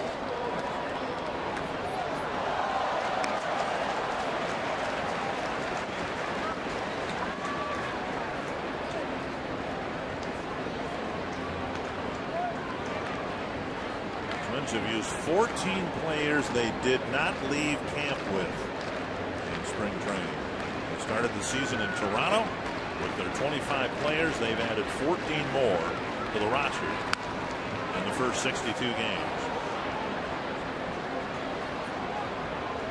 3-2. Luke Hughes, one of them. Swarzak, one of them.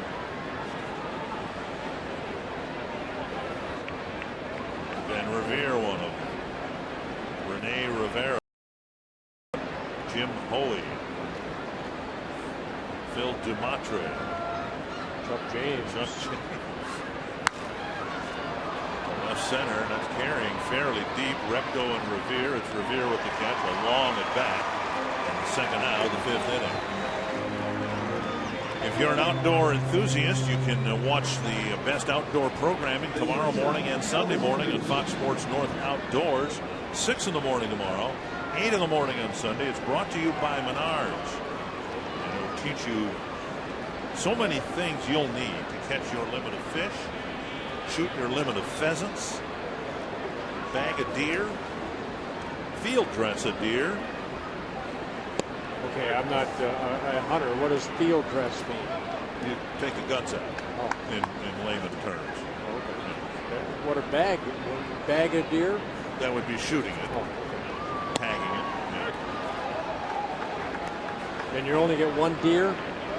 Depends where you hunt. Generally, yes, but there are some special areas where you can shoot more than one. 2 strikes to Elvis Andrus.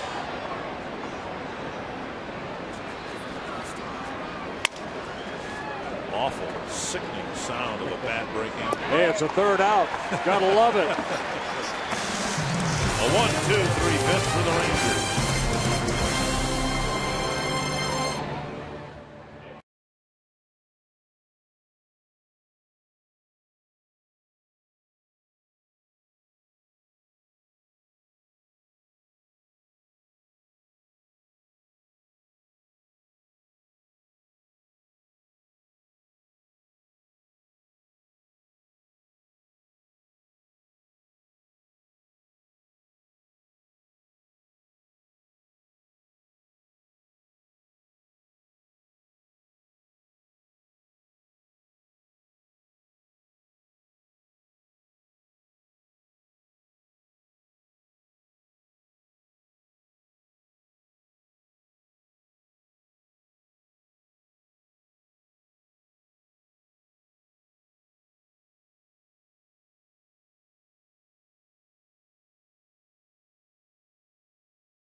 Couple of ladies who left their husbands up north. It's Christy from Warren, Minnesota, and Sarah from Stephen, Minnesota.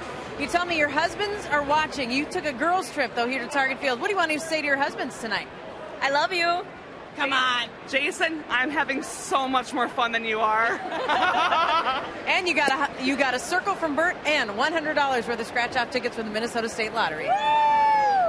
Dick and Bert, we have a couple of happy ladies here in left field tonight. All right, congratulations. You are hereby circled. Well, it's way up there in the northwestern part of the state here. I'm trying to find. Warren is there. It's just a little bit east of March, Minnesota, and a little bit north and west from Angus, Minnesota. That's a drive to deep left field. And off the base of the fence away from Hamilton. Butera opens the 5th inning with a double. Well, Butera getting his 2nd hit of the ball game, his 7th double of the year. So Wilson, who had retired 5 straight, lets the pitch up, and Butera hitting it over the head of Hamilton. Time he can get it back in. Butera, a leadoff double here in the bottom of the 5th inning. Twins had one of those in the 3rd, but didn't get a run out of it. Here's Ben Revere, a grounder to 2nd and a fly ball to left. Rain coming down pretty good again here. Twins hope to string some things together here and make things interesting in the final couple innings.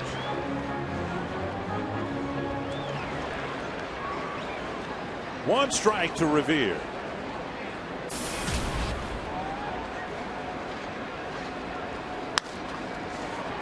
Bouncer to 2nd. Backhanded by Blanco. Revere retired, and on the play Butera moves up. And that'll bring up Alexi Casilla, who's bounced out twice.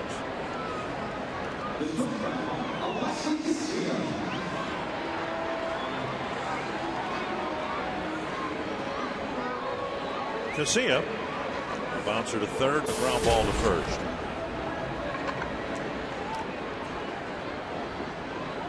Middle infield back. Beltre even with the base at 3rd, and Napoli about even with the base at 1st.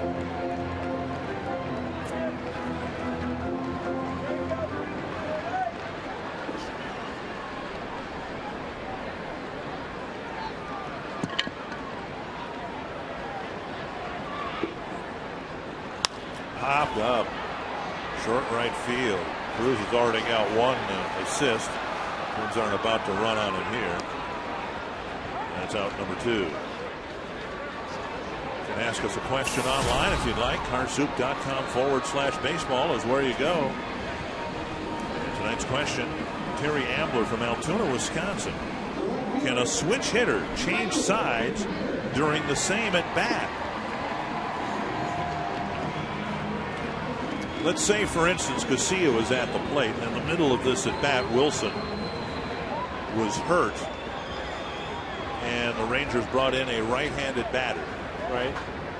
Could Casilla make himself a left-handed batter? Yes, he can, because the pitcher changed. Right. But I don't believe once you get into that batter's box, say as a left-handed hitter or a switch hitter, you can't go on the other side. Say if you're facing, how many times have we seen Denny Hawking or Nick Punto face Wakefield, the knuckleballer? They'll go up as a right-handed hitter. They can't say, okay, well, he's got a pretty good knuckler today, I'm going to have to go back to my left side. They can't do that in that at-bat. 1 strike to Canayer. Bounded foul, and that's going to take Michael a while to try to limp off. Well, it's a better question than you might think, because about 20 years ago, the Rangers had a pitcher who was ambidextrous, and every once in a while, Greg Harris. Right. There's Canayer fouling one off that front foot. And Harris had a specially made glove that he wanted to use in the game so that he could switch from being a left-handed pitcher to a right-handed pitcher at his whim. Now, they never legalized that. They never let him do that. He had to enter a game as one or the other, and he could not match up against a righty or a lefty hitter. So for the same reason, you'd be playing a cat and mouse game with a switch hitter up there the whole night. There's a ball skipped into center field, and Canayer limps to first with an RBI single. So Butera comes in, and it's 8-2. A good 2-out hitting right there by Canayer. Casilla unable to drive in Butera with 1 out. So Kadire picking up his 22nd RBI on his second hit. Ball hit sharply. Andrus dives for the ball. He can't get it. And Butera scores a second run for the Twins. And now Young to the plate. If I remember right, toward his end of his career, he finally threw left-handed. Everything was right-handed. But he didn't go back and forth. I don't believe so, no.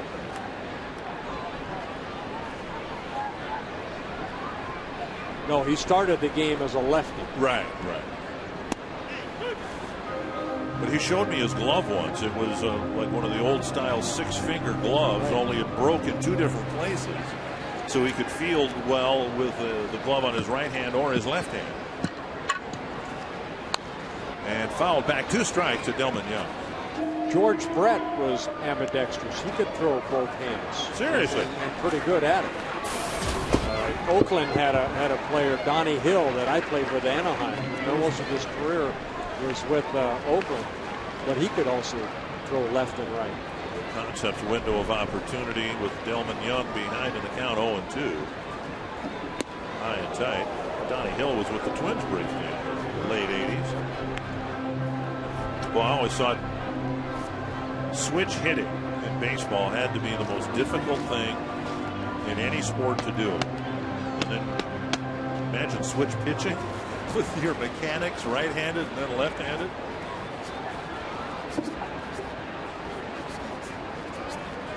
One and 2 to Delmon Young. And bounce foul. Well, when we have the Twins fantasy camp, there's a lot of guys that look like, they should probably throw with their other hand. If you're ambidextrous, you can do something with both hands, right? If you can't do anything right-handed or left-handed, what's the word for that? You become a fantasy camper. 1 and 2.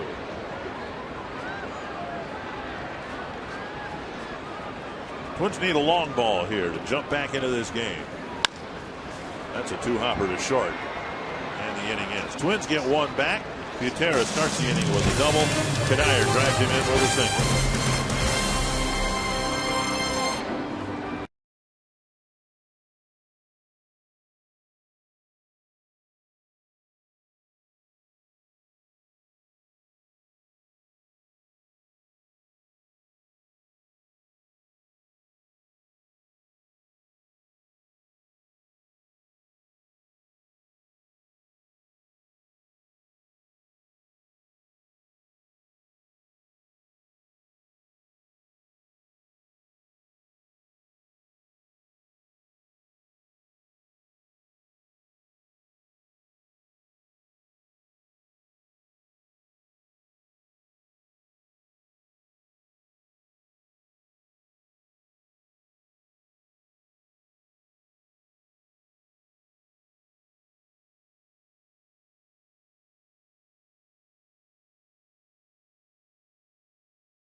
For tomorrow's game, storm system out of the area. We're actually going to start to see those clouds break up a little bit, so expecting some sunshine for tomorrow's game. High pressure building, so it's also going to be warmer with the first pitch, 67 degrees.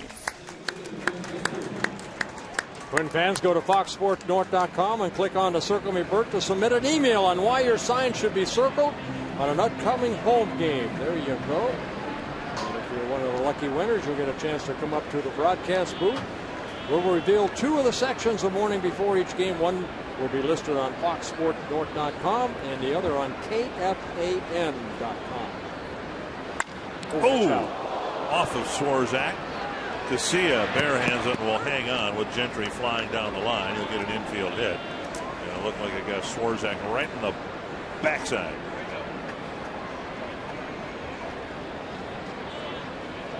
I think I got him on the back right leg. Gentry credited with his second hit.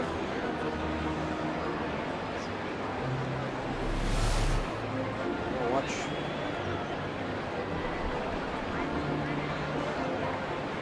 Back of the thigh.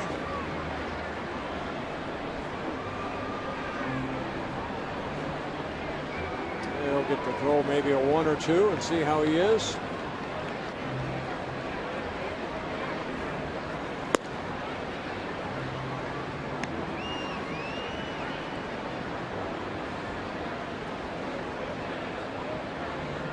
Rick McWayne out there with pitching coach Rick Anderson. A little smile. Let's go.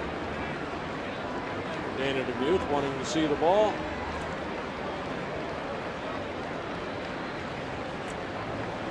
We've joked about it, but you saw DeMuth, I think, kid Swarzak a little bit out there. What was your relationship with umpires? I mean, did you try to have a kind of a friendly, obviously friendly, but I mean a professional one, yes. But also, I mean, you're a practical joker. Did you ever? Oh no. You never joked with umpires? No, not really, because I mean, when do I get to see the umpires? Really, is when you're competing. Right. So, no, I respected them, and hopefully they respected me. Well, Swarzak is called, and that just means that Gentry won't get credit for a stolen base. He took off with the Rangers up by 6 runs. Anything wrong with that? Yeah, I have no idea why Gentry would be taking off. Here it is, the 6th inning. And Gentry doesn't get to play much, so he takes off, and Swarzak did not throw toward home. So he goes to second on a balk. I think if it's in the 7th inning, then maybe, but still, there's 4 more at bats for the Twins. All right. I personally don't like it, but it's a different game today.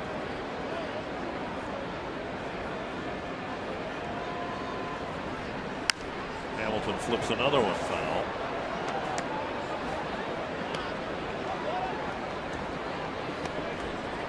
Seattle beat Detroit 3-2 at Comerica Park. And the Indians are probably going to lose. They're down 11-2 to the Yankees. So it might very well be that the Tigers missed a chance to climb into a first-place tie with the Indians. They were a game behind in the standings.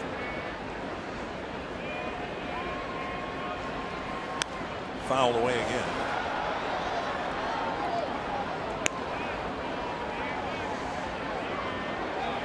I say the game has changed. It's a 6-run lead for the Tigers, and of course, that big 7-run second inning, and it'll be interesting when Gentry comes up again, if anything is said. It's not something that you want to go at Hamilton right here. Gentry's the one that stole the base, so if anything happens, you after him. Driven to deep center. Repko back, making the catch on the track, and Gentry advances. There's no quarrel with that. No, you play the game. That's the game. So 1 gone in the 6th. Voting is ongoing for the 2011 All-Star Game in Phoenix. Vote for your favorite Twins and your favorite players at twinsbaseball.com. Visit twinsbaseball.com. Cast your ballot up to 25 times for your 2011 All-Stars. Vote early, vote often, vote today at twinsbaseball.com. The Twins bringing the infield in with 1 out here, and Michael Young up, who already has 2 hits and has driven in a couple runs. Young hitless last night. He's picked up singles in his last 2 at bats. The way things have gone for the Twins, they will be represented, but by whom in the All-Star game? Just last year, they had 2 of the 8 starting spots voted by the fans. Joe Mauer was voted in behind the plate, and Justin Morneau was at first base. Morneau couldn't go because of the concussion. Now every time you think, well, hey, Jason Kubel's having an all-star type of season, he goes down with an injury. Same for Denard Span. There's a strike on the outside corner.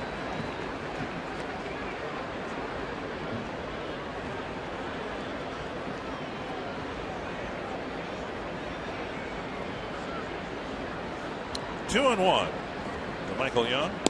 3-1 with Beltre on deck.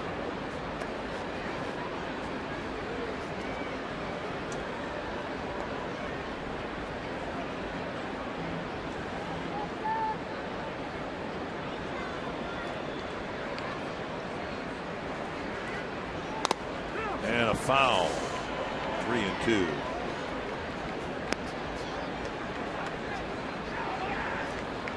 Honestly, given the current roster, who would you, the Twins?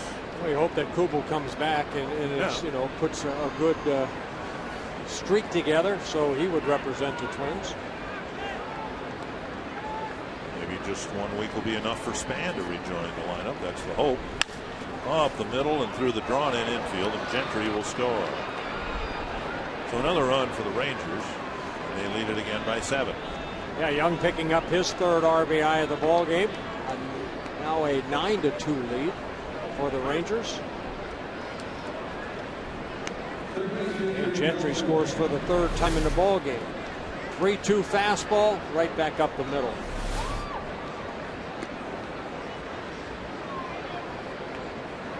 Second run that Swarzak has allowed in his fourth inning of relief. Here's Beltre. He's reached all 3 times.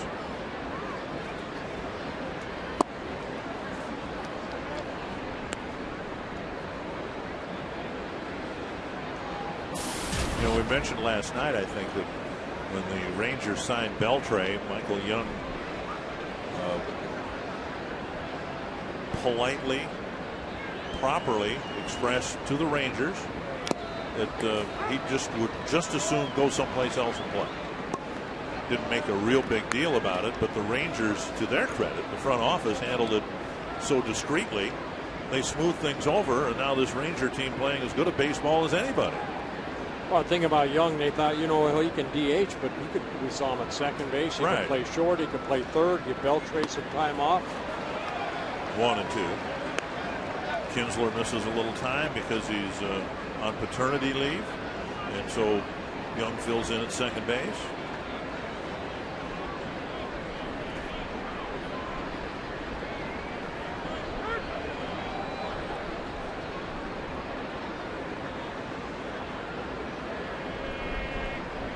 One and two.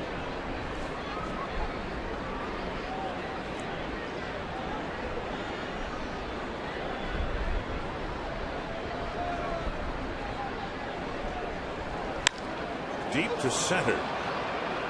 Repko going back to haul it in. That's out number 2. And it'll bring up Nelson Cruz. Time now for a Coors Light cold hard blast with Nelson Cruz hitting a ball where no one has hit one before here in the game. Now this is the 8th inning. Nelson Cruz got a pitch to his liking and hammered it. I think they said, what was that, 450? Way up there. He said it was the 3rd longest home run he's hit. It got in on the trademark, he said a little bit. 1 strike. And tonight he's shown off his outstanding arm. So Michael Cuddyer led off with a double, a fly ball to right. Cruz with the catch. Cuddyer tried to tag and was thrown out, with Cruz throwing a strike to Beltre on the fly. 1-1.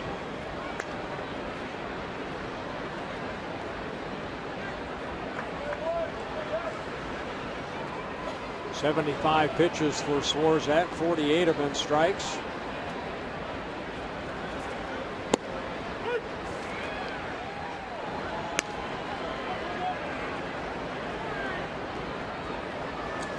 Twins with Matt Capps unavailable last night. Phil Dumatre also had a little knot in his shoulder.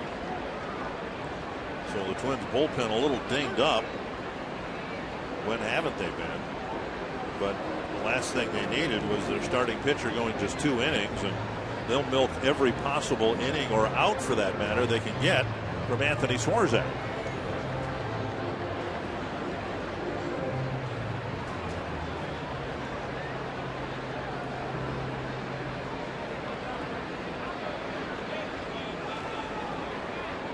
Kind of a yucky night, weather-wise and otherwise, for the Twins.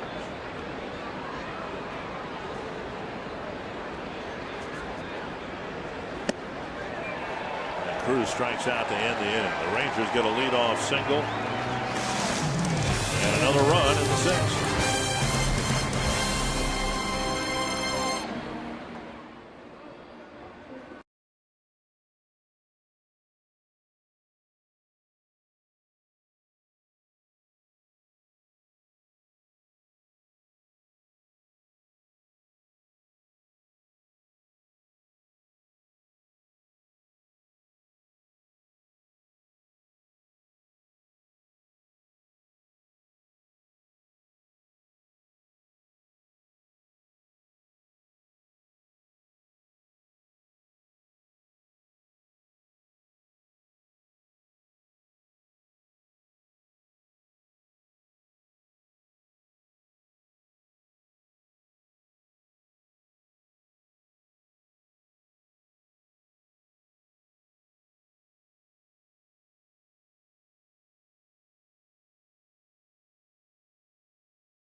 Freeze cam. That's one thing I think with the wet grounds, we've seen the ball, how it can, with a little mud on it, how it can spin around a little bit. The ball getting away from Alexi Casilla, his charge in air, and here's Repko's double down that left field line. Hits the mud, and then changes directions a little bit. The Frost Brew Coors Light Freeze Can. C.J. Wilson out on the mound, little diamond dust all around him. Also, he himself trying to get the mud out of his spikes.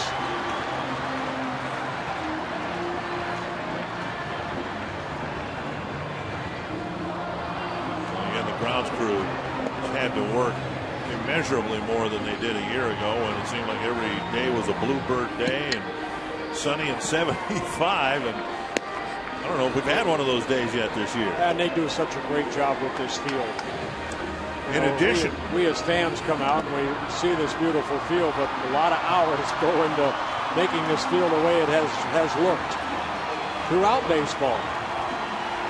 And then the added workload of what the Twins so graciously did for the University of Minnesota to let the Gophers play here. And it wasn't just the work they do for the major league games, but all the extra work that the grounds crews had to do, because this has become a multi-team facility this year. Yeah, Larry DeVito, the head groundskeeper, doing a great job, he and his crew. Luke Hughes will lead off the Twins' 6th inning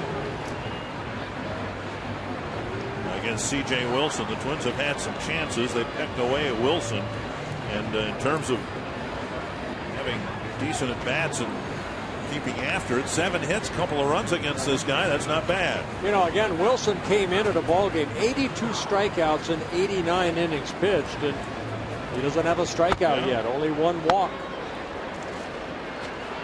Luke Hughes will lead off the 6th for the Twins. They got 4 innings worth of at-bats and 7 runs to make up. And hit him in the foot. He'll go to first.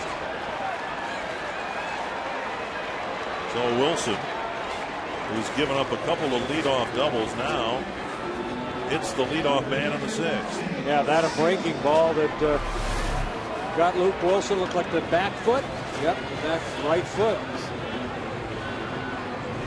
Luke Hughes on first base. Valencia will hit.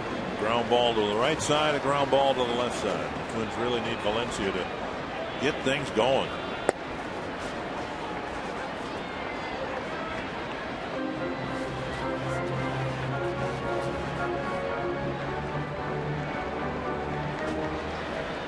One and oh. Now Valencia's average has never this year been as high as it was last year. But he was driving in runs in the first 6-7 weeks of the season, but now he's having a hard time making solid contact and driving in runs again. Well, he played in every ball game, then Gardy finally gave him a couple of days off in that Cleveland series.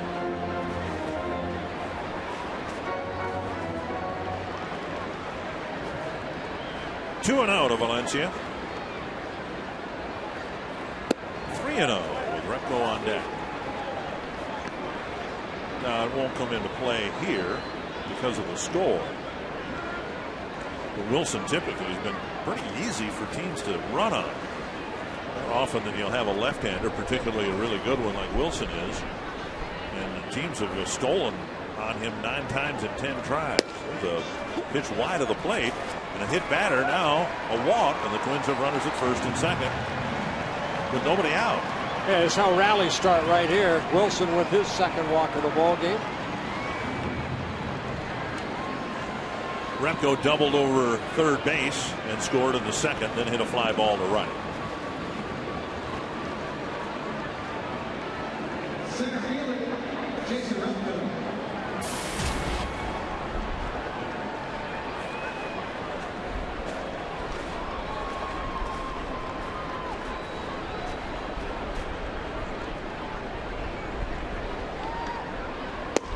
And a strike. Twins opting to go with Repko in center, Revere in left, and letting Delman Young DH. It's a role that Delman doesn't particularly care for. Most outfielders in their mid-20s don't like to do that. Here's a lazy fly to left center. And Gentry cuts in front of Hamilton. Doesn't seem to be too happy about that.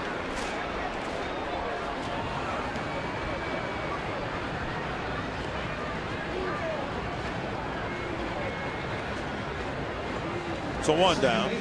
Log on to FoxSportsNorth.com. Read Patrick Donnelly's update about the Metrodome and how the roof repairs are coming along. Read that story and more right now at FoxSportsNorth.com. One down, 2 on, and here's Matt Tolbert.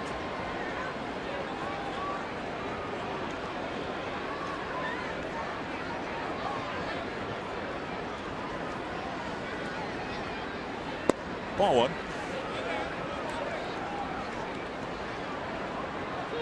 Tolbert an RBI single in the second inning, then a fly out to Cruz in the fourth.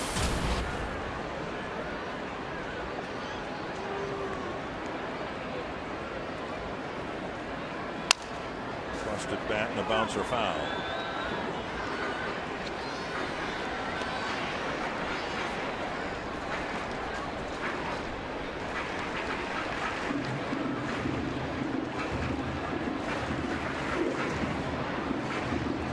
Wilson handling a 7-run lead like you should. The Twins have come back with a couple of single-run innings, but he hasn't let anything mushroom. And trying to make sure that doesn't happen here in the 6th after hitting the first batter and walking the second.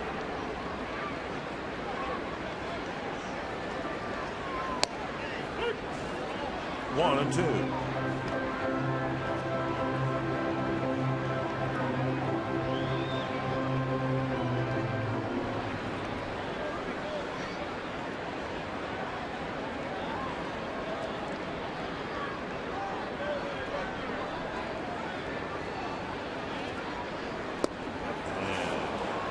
First strikeout of the night for C.J. Wilson sending Tolbert back to the dugout. Yeah, not a good swing right there by Tolbert. Fooled on the breaking ball, and then at the last second, just trying to foul it off if he could, but Wilson picks up his first strikeout. Now Butero's gotten a couple of hits. An infield hit in the second, double and a run scored in the fifth.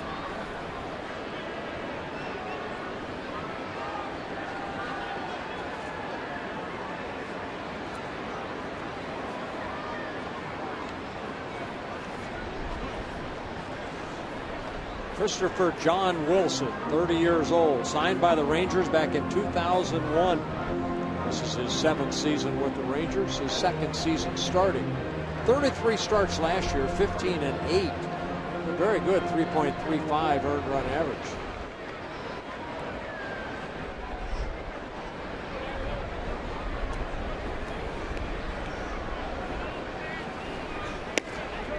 Inside, ball one.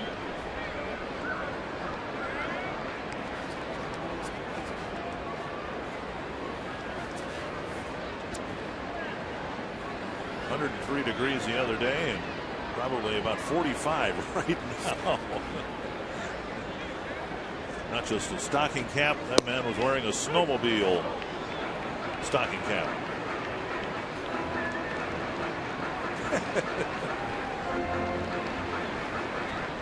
On June 10th. It was a nice summer here in Minnesota. It's supposed to be beautiful tomorrow. Foul back. 1-2.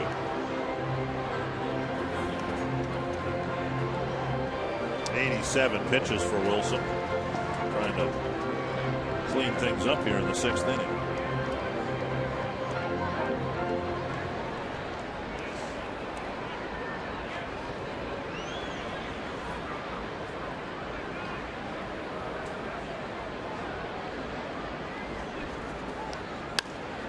Chip to short right field. That could be trouble. And it's going to drop for a hit. A run's going to score, and Butero's got his 3rd hit. Okay, right off the bat, you can kind of see that might land in no man's land, and it does. Napoli goes back, but his back is toward the infield. He's trying to pick up that ball. Blanco at second base is just out of his reach. And Napoli going back. Yeah, he can't get it. So Butero picking up his 3rd hit, driving in an RBI. And now Revere hoping to extend the inning. The 9-3 game now.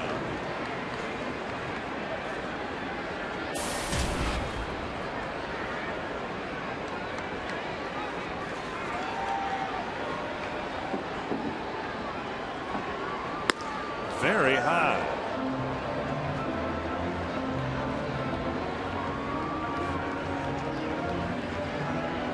Revere with virtually no power at all. Casilla not known as a power hitter, but the Twins would love to get a couple of hits here and again get Kadire up with a chance to do some damage. Check swing, and it's 2-0.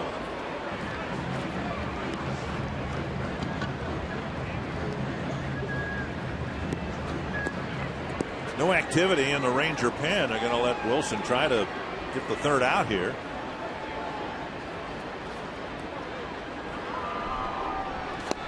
Revere takes a strike, 2-1. Well, I just look at all his starts so far this year. He has not had an outing where he's thrown less than 100 pitches. 125 pitches, a complete game victory back in early May against the Mariners. He's a guy that Ron Washington, Mike Maddox, the pitching coach, will go a little bit deeper into the ball game with.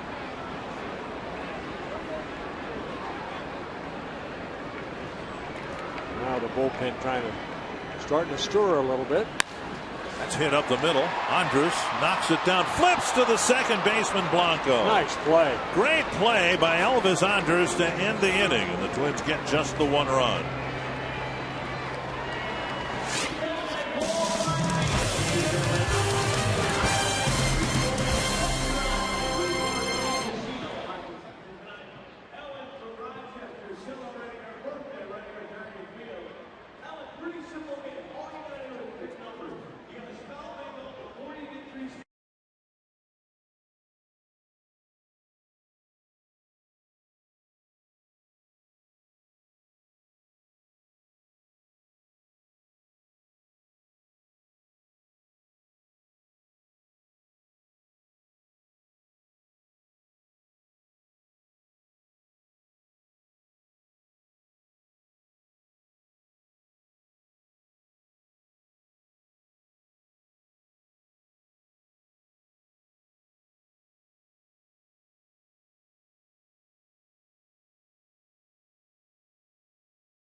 Yeah, they really did. 6 hits in that inning. 2 Twins errors accounted for 7 runs, 3 earned runs off of Brian Dunsing. And that's all Dunsing could get in today, just the 2 innings. Michael Young right there picking up a couple RBIs in that base hit. And then Beltre getting an RBI double, scoring Young. And Dunsing still there watching the late innings of this game, wishing he were still out there.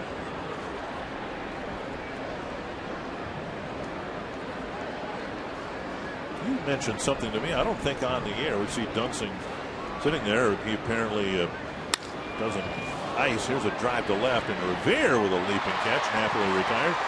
And you said the other day, I don't think we've talked about it on the air, that you early in your career never iced after your start. I never iced until 1981 when I started tearing some fibers off of my elbow, and they recommended ice. So I was pretty lucky myself.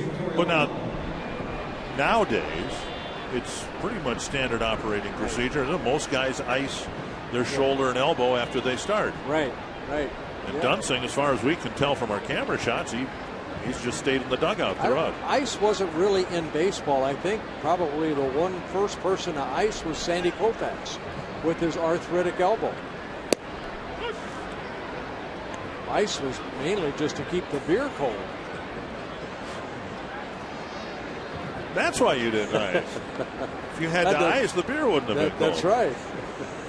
Bouncer left side, and that will be stopped by Casilla. He'll have no play, with Torrealba getting an infield hit. Well, Torrealba picked up 3 hits in last night's ball game, an infield hit right here, his second hit of the ball game. Rain's coming down pretty good here, and clubhouse staff is going to have a tough time getting the uniforms ready for tomorrow. Well, that ball hit right in the middle. Danny Valencia can't reach it. Casilla gets there, but really no play. And smartly, he gets back up and doesn't try to make the throw across the diamond. Blanco, the hitter.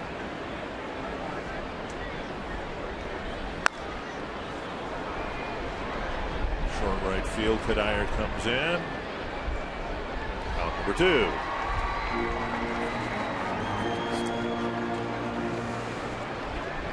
Swarzak's working his 5th inning, 4 2/3 innings so far for Anthony Swarzak, so he has been able to at least get deep into the ball game. 81 pitches, and one would think 7 outs to go.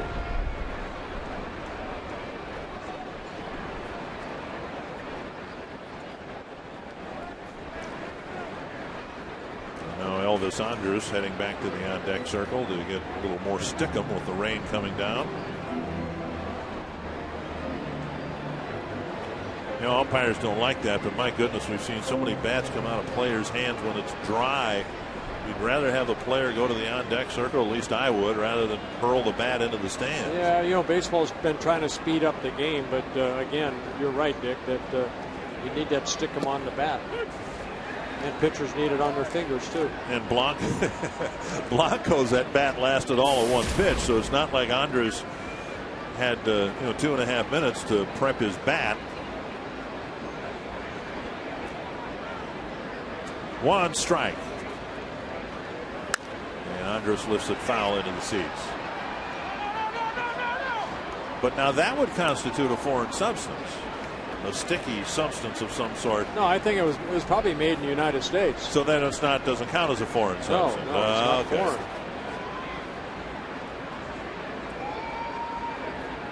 They're enjoying their cotton candy. There's a sticky substance. I've tried that on my fingers too. Cotton candy? Yeah, whatever. Super glue, whatever it takes.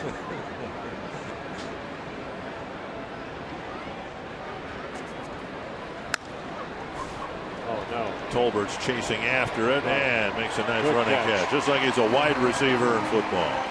Time for the 7th inning stretch, brought to you by Medica.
Sports North is brought to you by McDonald's.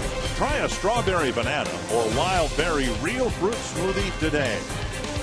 By CenturyLink. Quest is becoming CenturyLink. CenturyLink. Your link begins here. Find out more at CenturyLink.com/link. And by Goldman Sachs. For all the reasons you invest. Mutual funds from Goldman Sachs. Now that's dressed for the occasion right there. A lot of rain gear here tonight. And Matt Tolbert right here making that final out catch and then throwing it to Dad. Whoops. Oh, watch the daughter right there. Dad. Oh, no. Somebody's not going to get anything for Father's Day. He sits down as quick as he can because he's embarrassed. And now she's calling. Dad dropped the ball.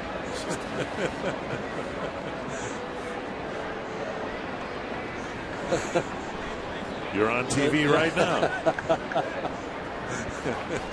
Yeah, good hands. Alexi Casilla takes inside a ball.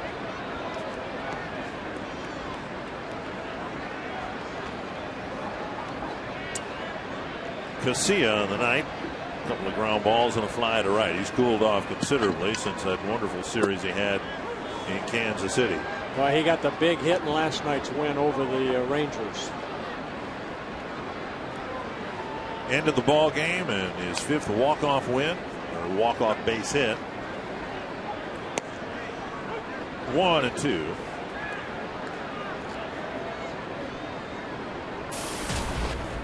The Twins had Revere carrying a long hitting streak, and Casilla was getting a couple of hits a game. The top of the lineup looks a little bit different against a better pitching ball club, the Texas Rangers. Well, Casilla again this year coming into the ball game hitting .375 here at Target Field this season. 0 for 3 so far in this ball game. Off the chest of Beltre. Look at that arm. My goodness. Yeah, he blocked it with his chest and made an off-balance throw, and it was a P. As big as he is, he's like a cat. I mean, watch him right here. Get in front of that ball, and then alertly, it's almost an underhand flip over to Napoli. He knew that ball was going to come up. It got a little bit further away than he thought, and then quickly reacting, and barehanding it, and then making a good toss from down underneath for the out. Here's Kadire, ball 1. I think Roy Smalley was talking last night about Danny Valencia and the ball that skipped past him for an error. And now, as a third baseman, you got to stick your chest out and knock those down. And that's exactly what Beltre did there.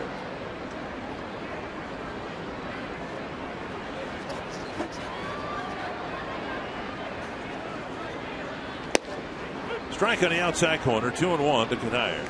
You know, what impressed me about Beltre was yesterday when Andrus dropped that ball, and that ball ended up in short left fielder off of Delman Young. And Delman Young did the right thing. He's trying to, saw the ball trickle out the left field. And here's your third baseman that ran all the way out there and made a great flip over to the second baseman to get the sliding Young.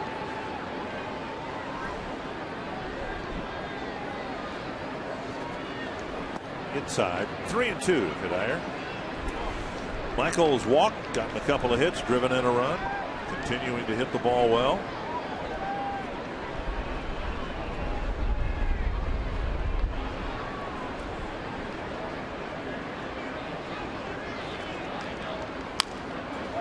And Michael hitting well in the third spot for the Twins amid growing speculation that Joe Mauer will return sometime later in this homestand. Here's the in-game box score brought to you by Pepsi Max. Yeah, there is Michael Kadire, 2 for 2 in the ball game with the walk. And the lower part of the lineup producing again. Drew Butera 3 for 3 in a ball game with an RBI. Repko with the double. Tolbert with the RBI single.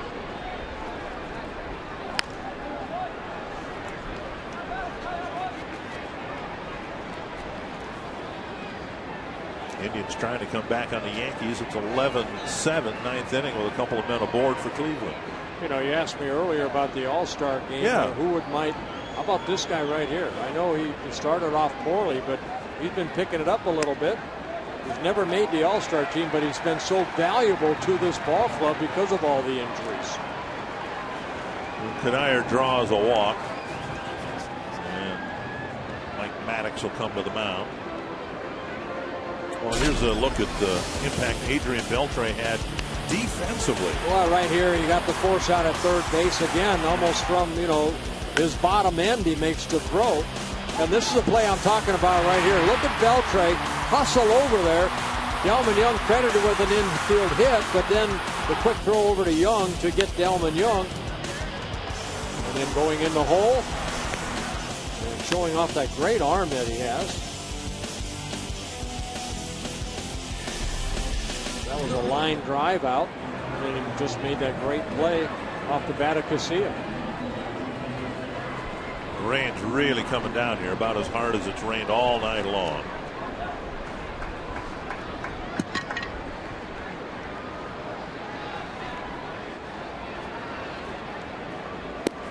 Outside, ball one.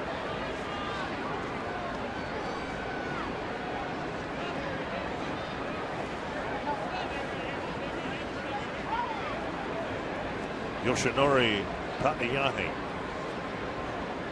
I beg your pardon. Popped up right side. That's why I like Sakatoshi Hashiguwa a lot better. Blanco with the catch out, number 2. Well, Wilson's throwing 107 pitches. Trying to get out the 7th inning here.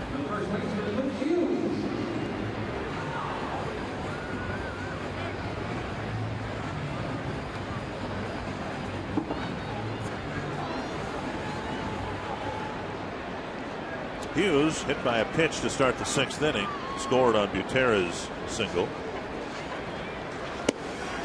Yankees beat the Indians 11-7, so even if the Twins lose this game, they won't drop any ground to Cleveland and remain 11 games back. Well, you just want the Twins to start winning some series so they can get back to 500. It's going to be a while. They're 14 games under 500 right now. The great stretches over the years, both recently and even going back to 1991 when the Twins won 15, the first 10 games of that winning streak, or 10 of the 15 games of that winning streak, were at home. You've got to play well at home. When ball took kind of a funny hop and Beltre stayed with it. Gets the force play at second. On to the 8th with the Rangers in control.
There's Bert Blyleven on the mound. Ron Washington at the plate.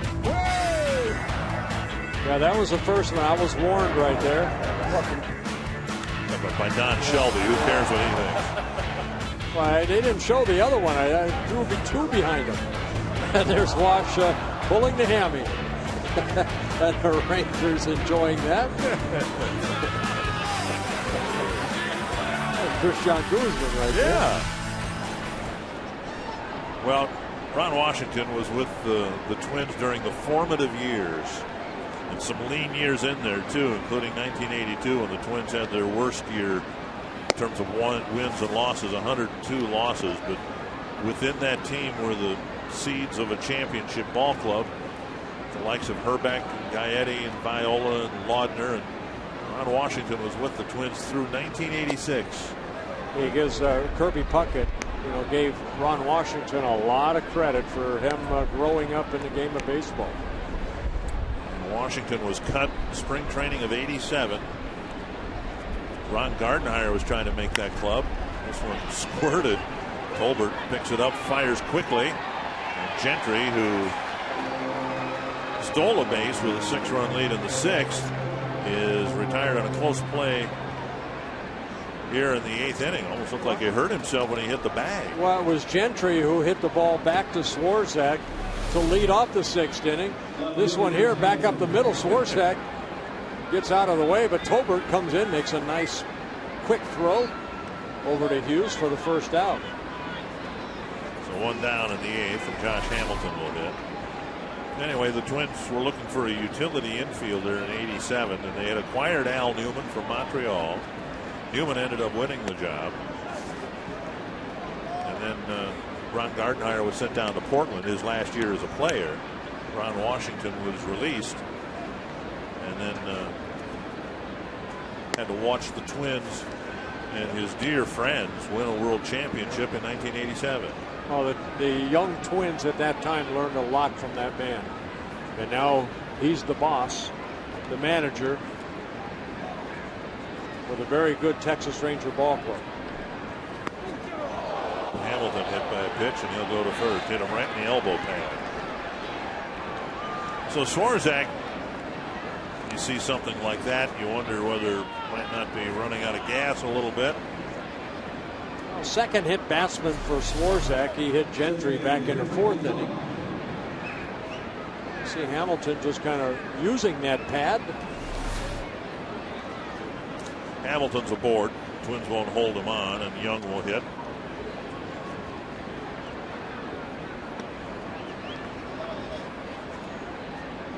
Young, a good day at the plate. 3 hits.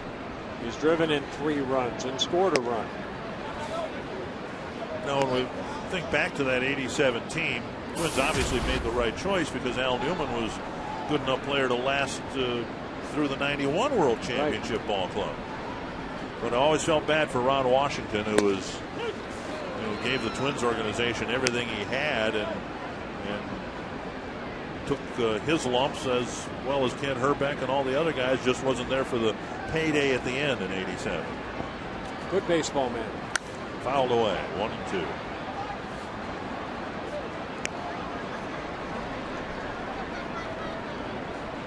High fives all around and some low ones.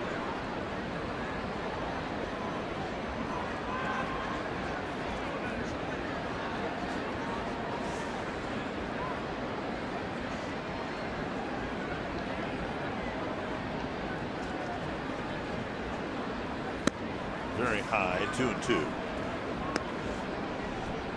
You were a part of that '87 team, obviously a big part of it. Twins went from worst to first.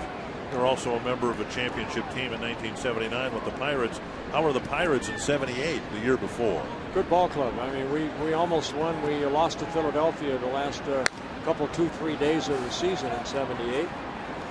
We had a good ball club. There was a lot of stability there, led by Willie Stargell, Dave Parker, Omar Marino. A lot of great names there. Young fouling that pitch off. 2-2. Swarzak to Young. 95 pitches for Anthony Swarzak.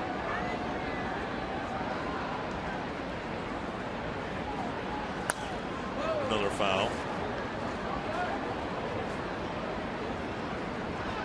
Well, Dick, when I came back here in '85, you could almost sense that because of what they went through in 1982, losing over 100 ball games, that you had the Gaettis and the Herbecks and the Bernanskis, that there was something brewing, and lo and behold, in '87, we won it all.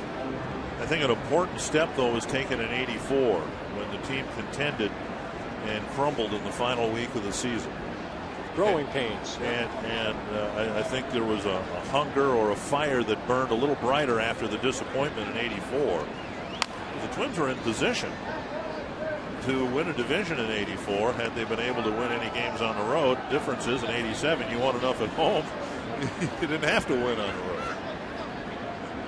Well, I think then the hiring of Tom Kelly, too, that really helped a lot. It just solidified, it's easy for me to say, the whole organization. It really did. Lifted down the right field line, and Kadire will chase it. And the Rangers went through something similar last year. They had some major front office issues, ownership issues. It wasn't so much the front office as the ownership was in chaos, in bankruptcy. And they were trying to just put some things together, and they thought at this time last year they wouldn't be able to make any moves because the team was in bankruptcy. And then the new ownership group came along. They freed up some money to get Cliff Lee, and suddenly they found themselves in the World Series. 2-2. A little number off the end of the bat. Tolbert to Hughes for out number 2. And that'll bring up Adrian Beltre. Come to the ball game tomorrow afternoon, and you might walk away with thousands of dollars. Every Saturday, the Twins Community Fund holds a Split the Pot raffle to assist local charities. Limited tickets are available for the game tomorrow. You can call 800-33-TWINS, secure your seats, and take part in a Split the Pot raffle. Here's Beltre with a runner at second and 2 down. I've never won anything. Well, you're going to be at the game tomorrow. I know. But knowing you, if you won, you would give your half to the charity. Well, of course I would. Yes, you but would. The point is, when I've been out in it for myself, I've never won anything. There's a high fly to right. God, I feel sorry for you. Even when I turned 18 and could enter these contests, I still haven't won anything. Play sad music, please.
Continue after the game with Twins Live presented by CenturyLink.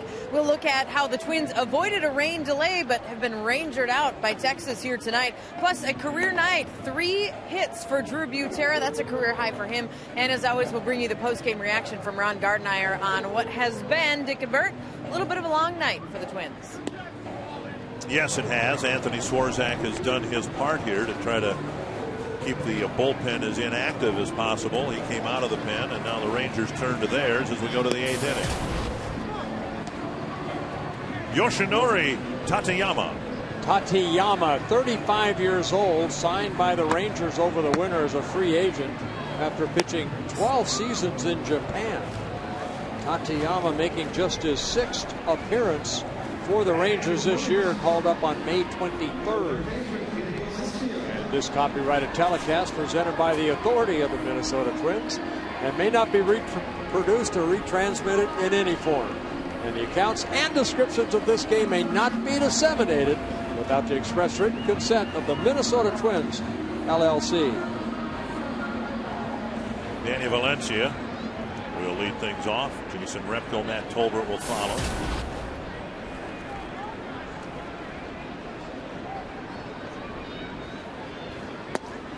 Up and in, ball 1. Valencia's walked and hit a couple of ground balls. Tateyama, I mentioned, 35 years old, 5'10", about 165.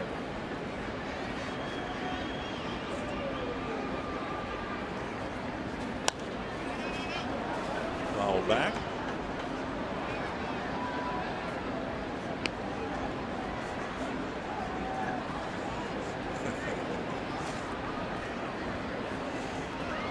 Back right in front of us here, and that young man just booted it.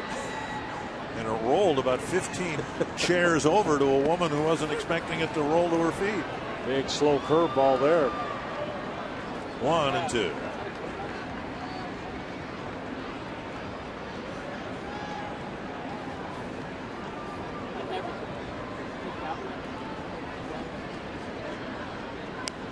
That one floats up to home plate, and then Valencia gets a piece of it. I don't know this, of course, but it stands to reason. Tsuyoshi Nishioka is hit against this guy.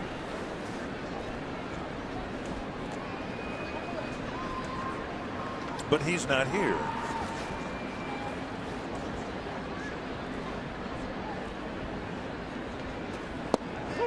And Valencia is called out on strikes. Yeah, he painted a corner after a couple sweeping breaking balls. Gets a strikeout. Tateyama in 8 1/3 innings picks up his 8 2/3 innings now, his 7th strikeout. Yet to walk a batter.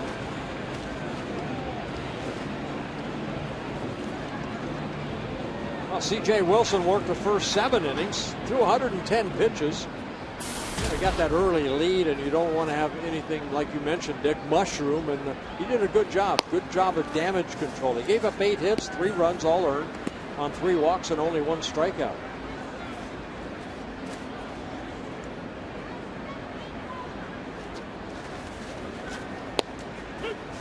One and one.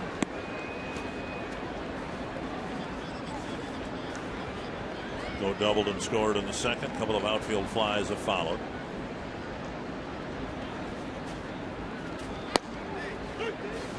One and two.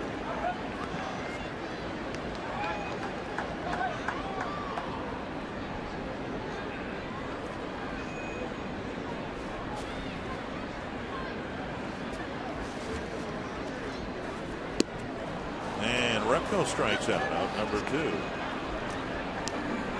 Optum Health is encouraging Twins fans on Sunday to bike or walk to Target Field. It's the final game of this series starting at 1:10. The first 1,000 bike riders with tickets will receive a gift bag from Optum Health.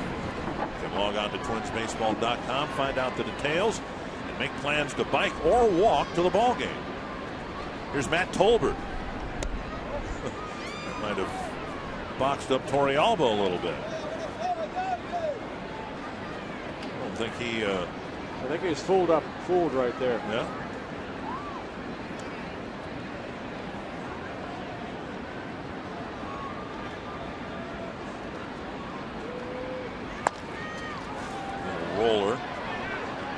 Arroyo gets rid of it quickly. And Takayama has a 1-2-3-8 inning.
Been all Rangers tonight. They put together a 7-run second inning. The Twins have been trying to play catch up ever since. C.J. Wilson made sure that wasn't going to happen on his watch. We go to the 9th inning, and Jim Hoey comes out of the Twins bullpen. Well, Jim Hoey making his 16th relief appearance. He worked in last night's ballgame, threw 9 pitches, 6 for strikes, got the final 2 outs of the Twins' 5-4 win. Ended up picking up his first win in a Twins uniform, his 4th career win. Good job by Anthony Swarzak. You know, Brian Dudsing had that ugly inning in the 2nd inning, but Swarzak came in, pitched 6 innings, gave up only 2 runs, no walks, 1 strikeout. Threw 101 pitches, 66 for strikes. You know, every team's going to have games like this. You don't want to have too many of them. The 27 Yankees had them. The 61 Yankees had them. But what you don't want to have happen is to have a lingering effect. You tax your bullpen, and then what happened on Friday night impacts what happens on Saturday and Sunday and so forth. And you're right, Swarzak did his part and tried to minimize the long-term damage. Yeah, Brian Dinkelman taking over in right field for Michael Kadire.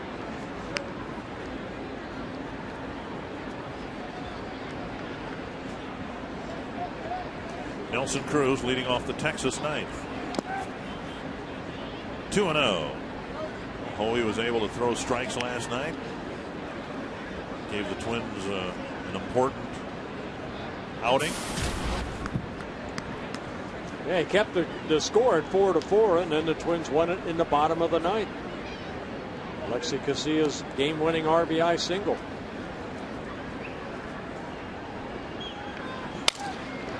Ball bat just shatters. The splintered end of it sails into the Texas dugout.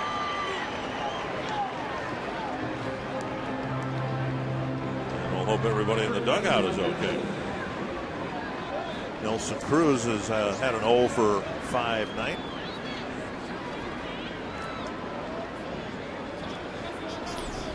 And we mentioned last night, when he hits over 300, the Rangers win a ball game. No. When he does not, he pinch hit last night, 0 for 1, Twins won. Got 2 hits here tonight and 4 at bats. What about when he doesn't play at all? Well, that was going to be my question.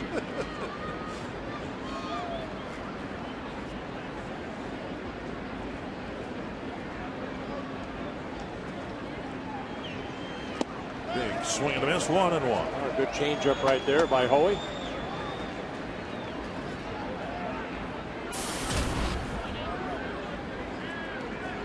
Well, the bullpen coming into this ballgame, we've talked about how well they have pitched coming into this outing. 8 games, covering 17 2/3 innings. They had allowed only 1 run.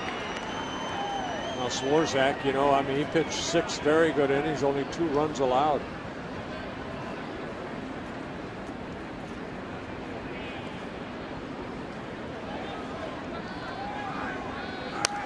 Sergio Santos having a tough time making a save. The A's coming back on the White Sox 5-4 in the 9th inning, and they got the bases loaded. Now Scott Sizemore's just hit a 3-run double, and the A's are leading the White Sox 7-5. Sizemore coming over from Detroit in a trade. Last thing the White Sox need is for Santos to start giving back some runs. They've had other issues with Thornton and Sale, and so a blown save for Santos, and the A's have a chance to beat the White Sox. Michael Kirkman warming up. And Oakland trying to end that 10-game losing streak they're on.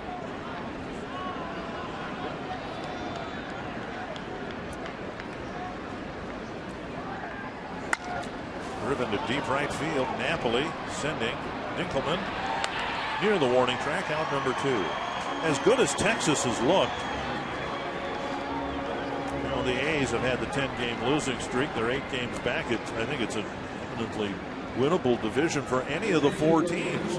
Yeah, Oakland's they've lost all those games, but they've lost all those pitchers. Yeah, Seattle has a very good starting staff. That's going to keep them in there right around 500, which they're playing 32 and 31 coming into the game. And then you look at the Angels, you know that those bats, they have too many good athletes over there to struggle the way they've been doing. They struggled last year, though. I mean, they lost 200 runs last year, and they're struggling again this year. 1-0. Now 1-1.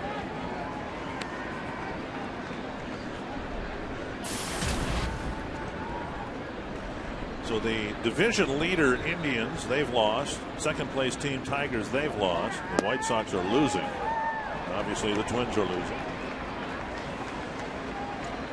1-2 to Torrealba.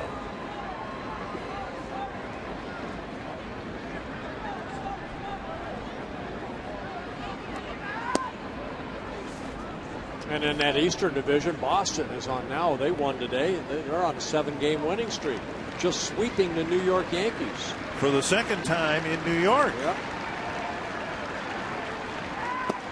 3-2. Boston beating Toronto 5-1 tonight.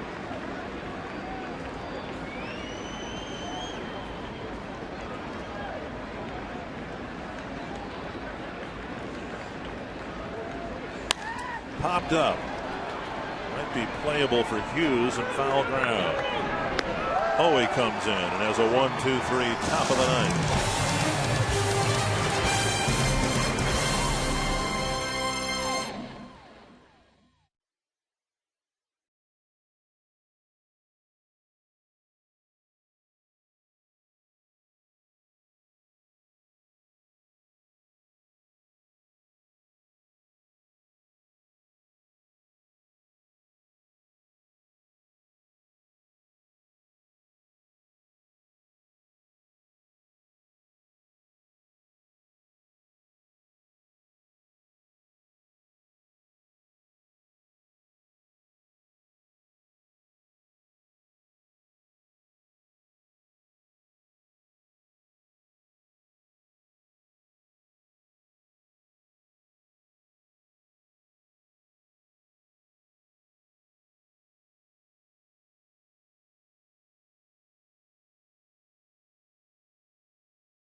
for the Minnesota Twins here tonight, and that was the second inning where the Rangers had 6 hits, scored 7 runs, 3 earned runs. Twins made a couple errors in that inning. Drew Butera's got a chance to go 4 for 4 in this ball game. Already a career high 3 hits in a ball game. Kirkman comes out of the bullpen for the Rangers. Yeah, Michael Kirkman making just his 6th appearance. 2 stints so far with the Rangers between AAA Round Rock and in Arlington. Kirkman in his 2nd season with the Rangers, 24 years old.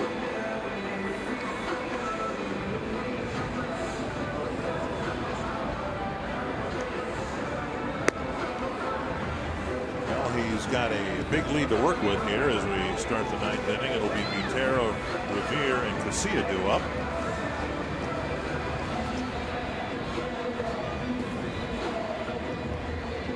Butera got an infield hit in the 2nd, doubled and scored a run in the 5th, and then drove in a run with a single in the 6th.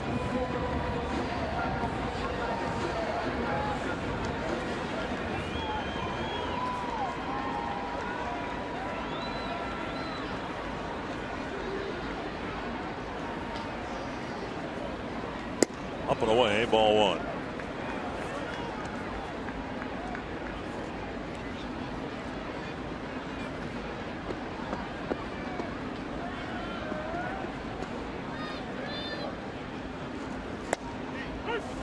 And a strike, 1-1. Mid-afternoon game tomorrow, and then a 1 o'clock game on Sunday. Twins have an off day on Monday. The White Sox come to town for 3. We get back into the interleague part of the schedule with the San Diego Padres. 1-2. It'll be Scott Baker tomorrow afternoon for the Twins against Kobe Lewis. Lewis looking for his 6th win. Baker looking for his 4th.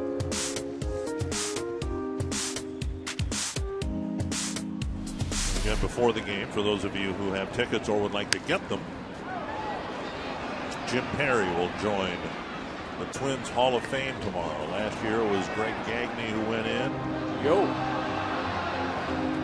And, a lot of the special guests tomorrow will include Twins Hall of Famers. Mr. Carew will be here. Had a chance to talk with Mr. Aguilera and Mr. Gaetti earlier today. Mr. Herbeck will be here. Tony Oliva. Tom Kelly. Yes. 1-2. And Butera lifts another foul.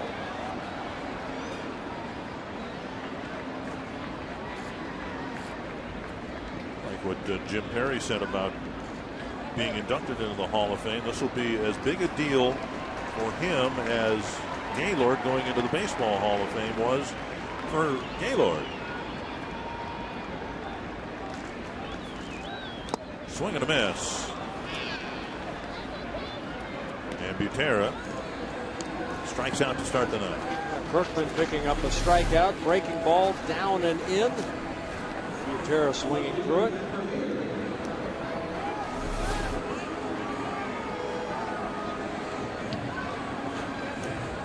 And back to the top of the order, and Ben Revere has got an 0 for 4 night going.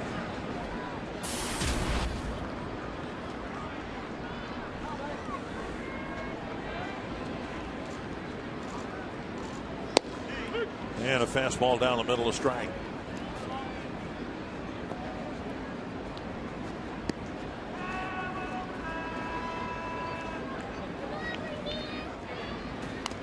Right off the end of the bat, 0-2.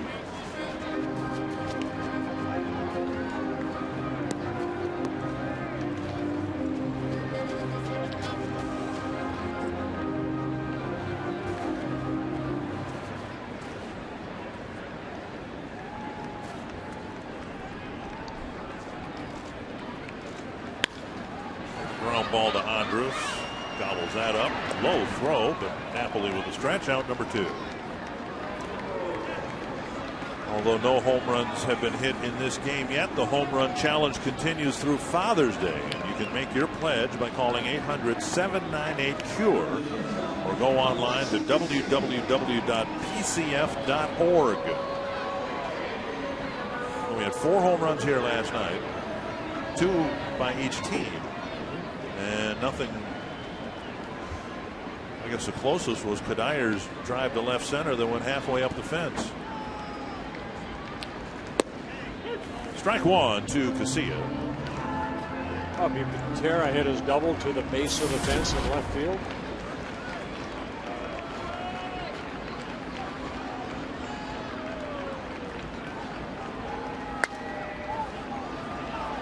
Fouled into the seats, and the Twins are down to their last strike.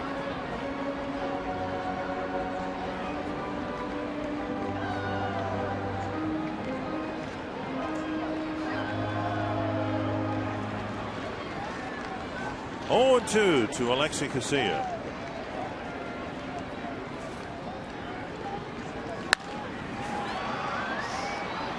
And for the first time in 8 tries, the Texas Rangers have won a game here at Target Field. All Texas tonight. Adrian Beltre and the Rangers enjoy their first win in Minnesota's new ballpark. Kevin Gorg, an ugly night for the Minnesota Twins. Yeah, the second inning does end. The Twins stay with us after the game now for Twins Live, presented by CenturyLink. We'll talk about Ranger now. The Twins battle the weather and the Rangers all night long. We'll hear from Ron Gardenhire, and we'll hear about Butera's career now.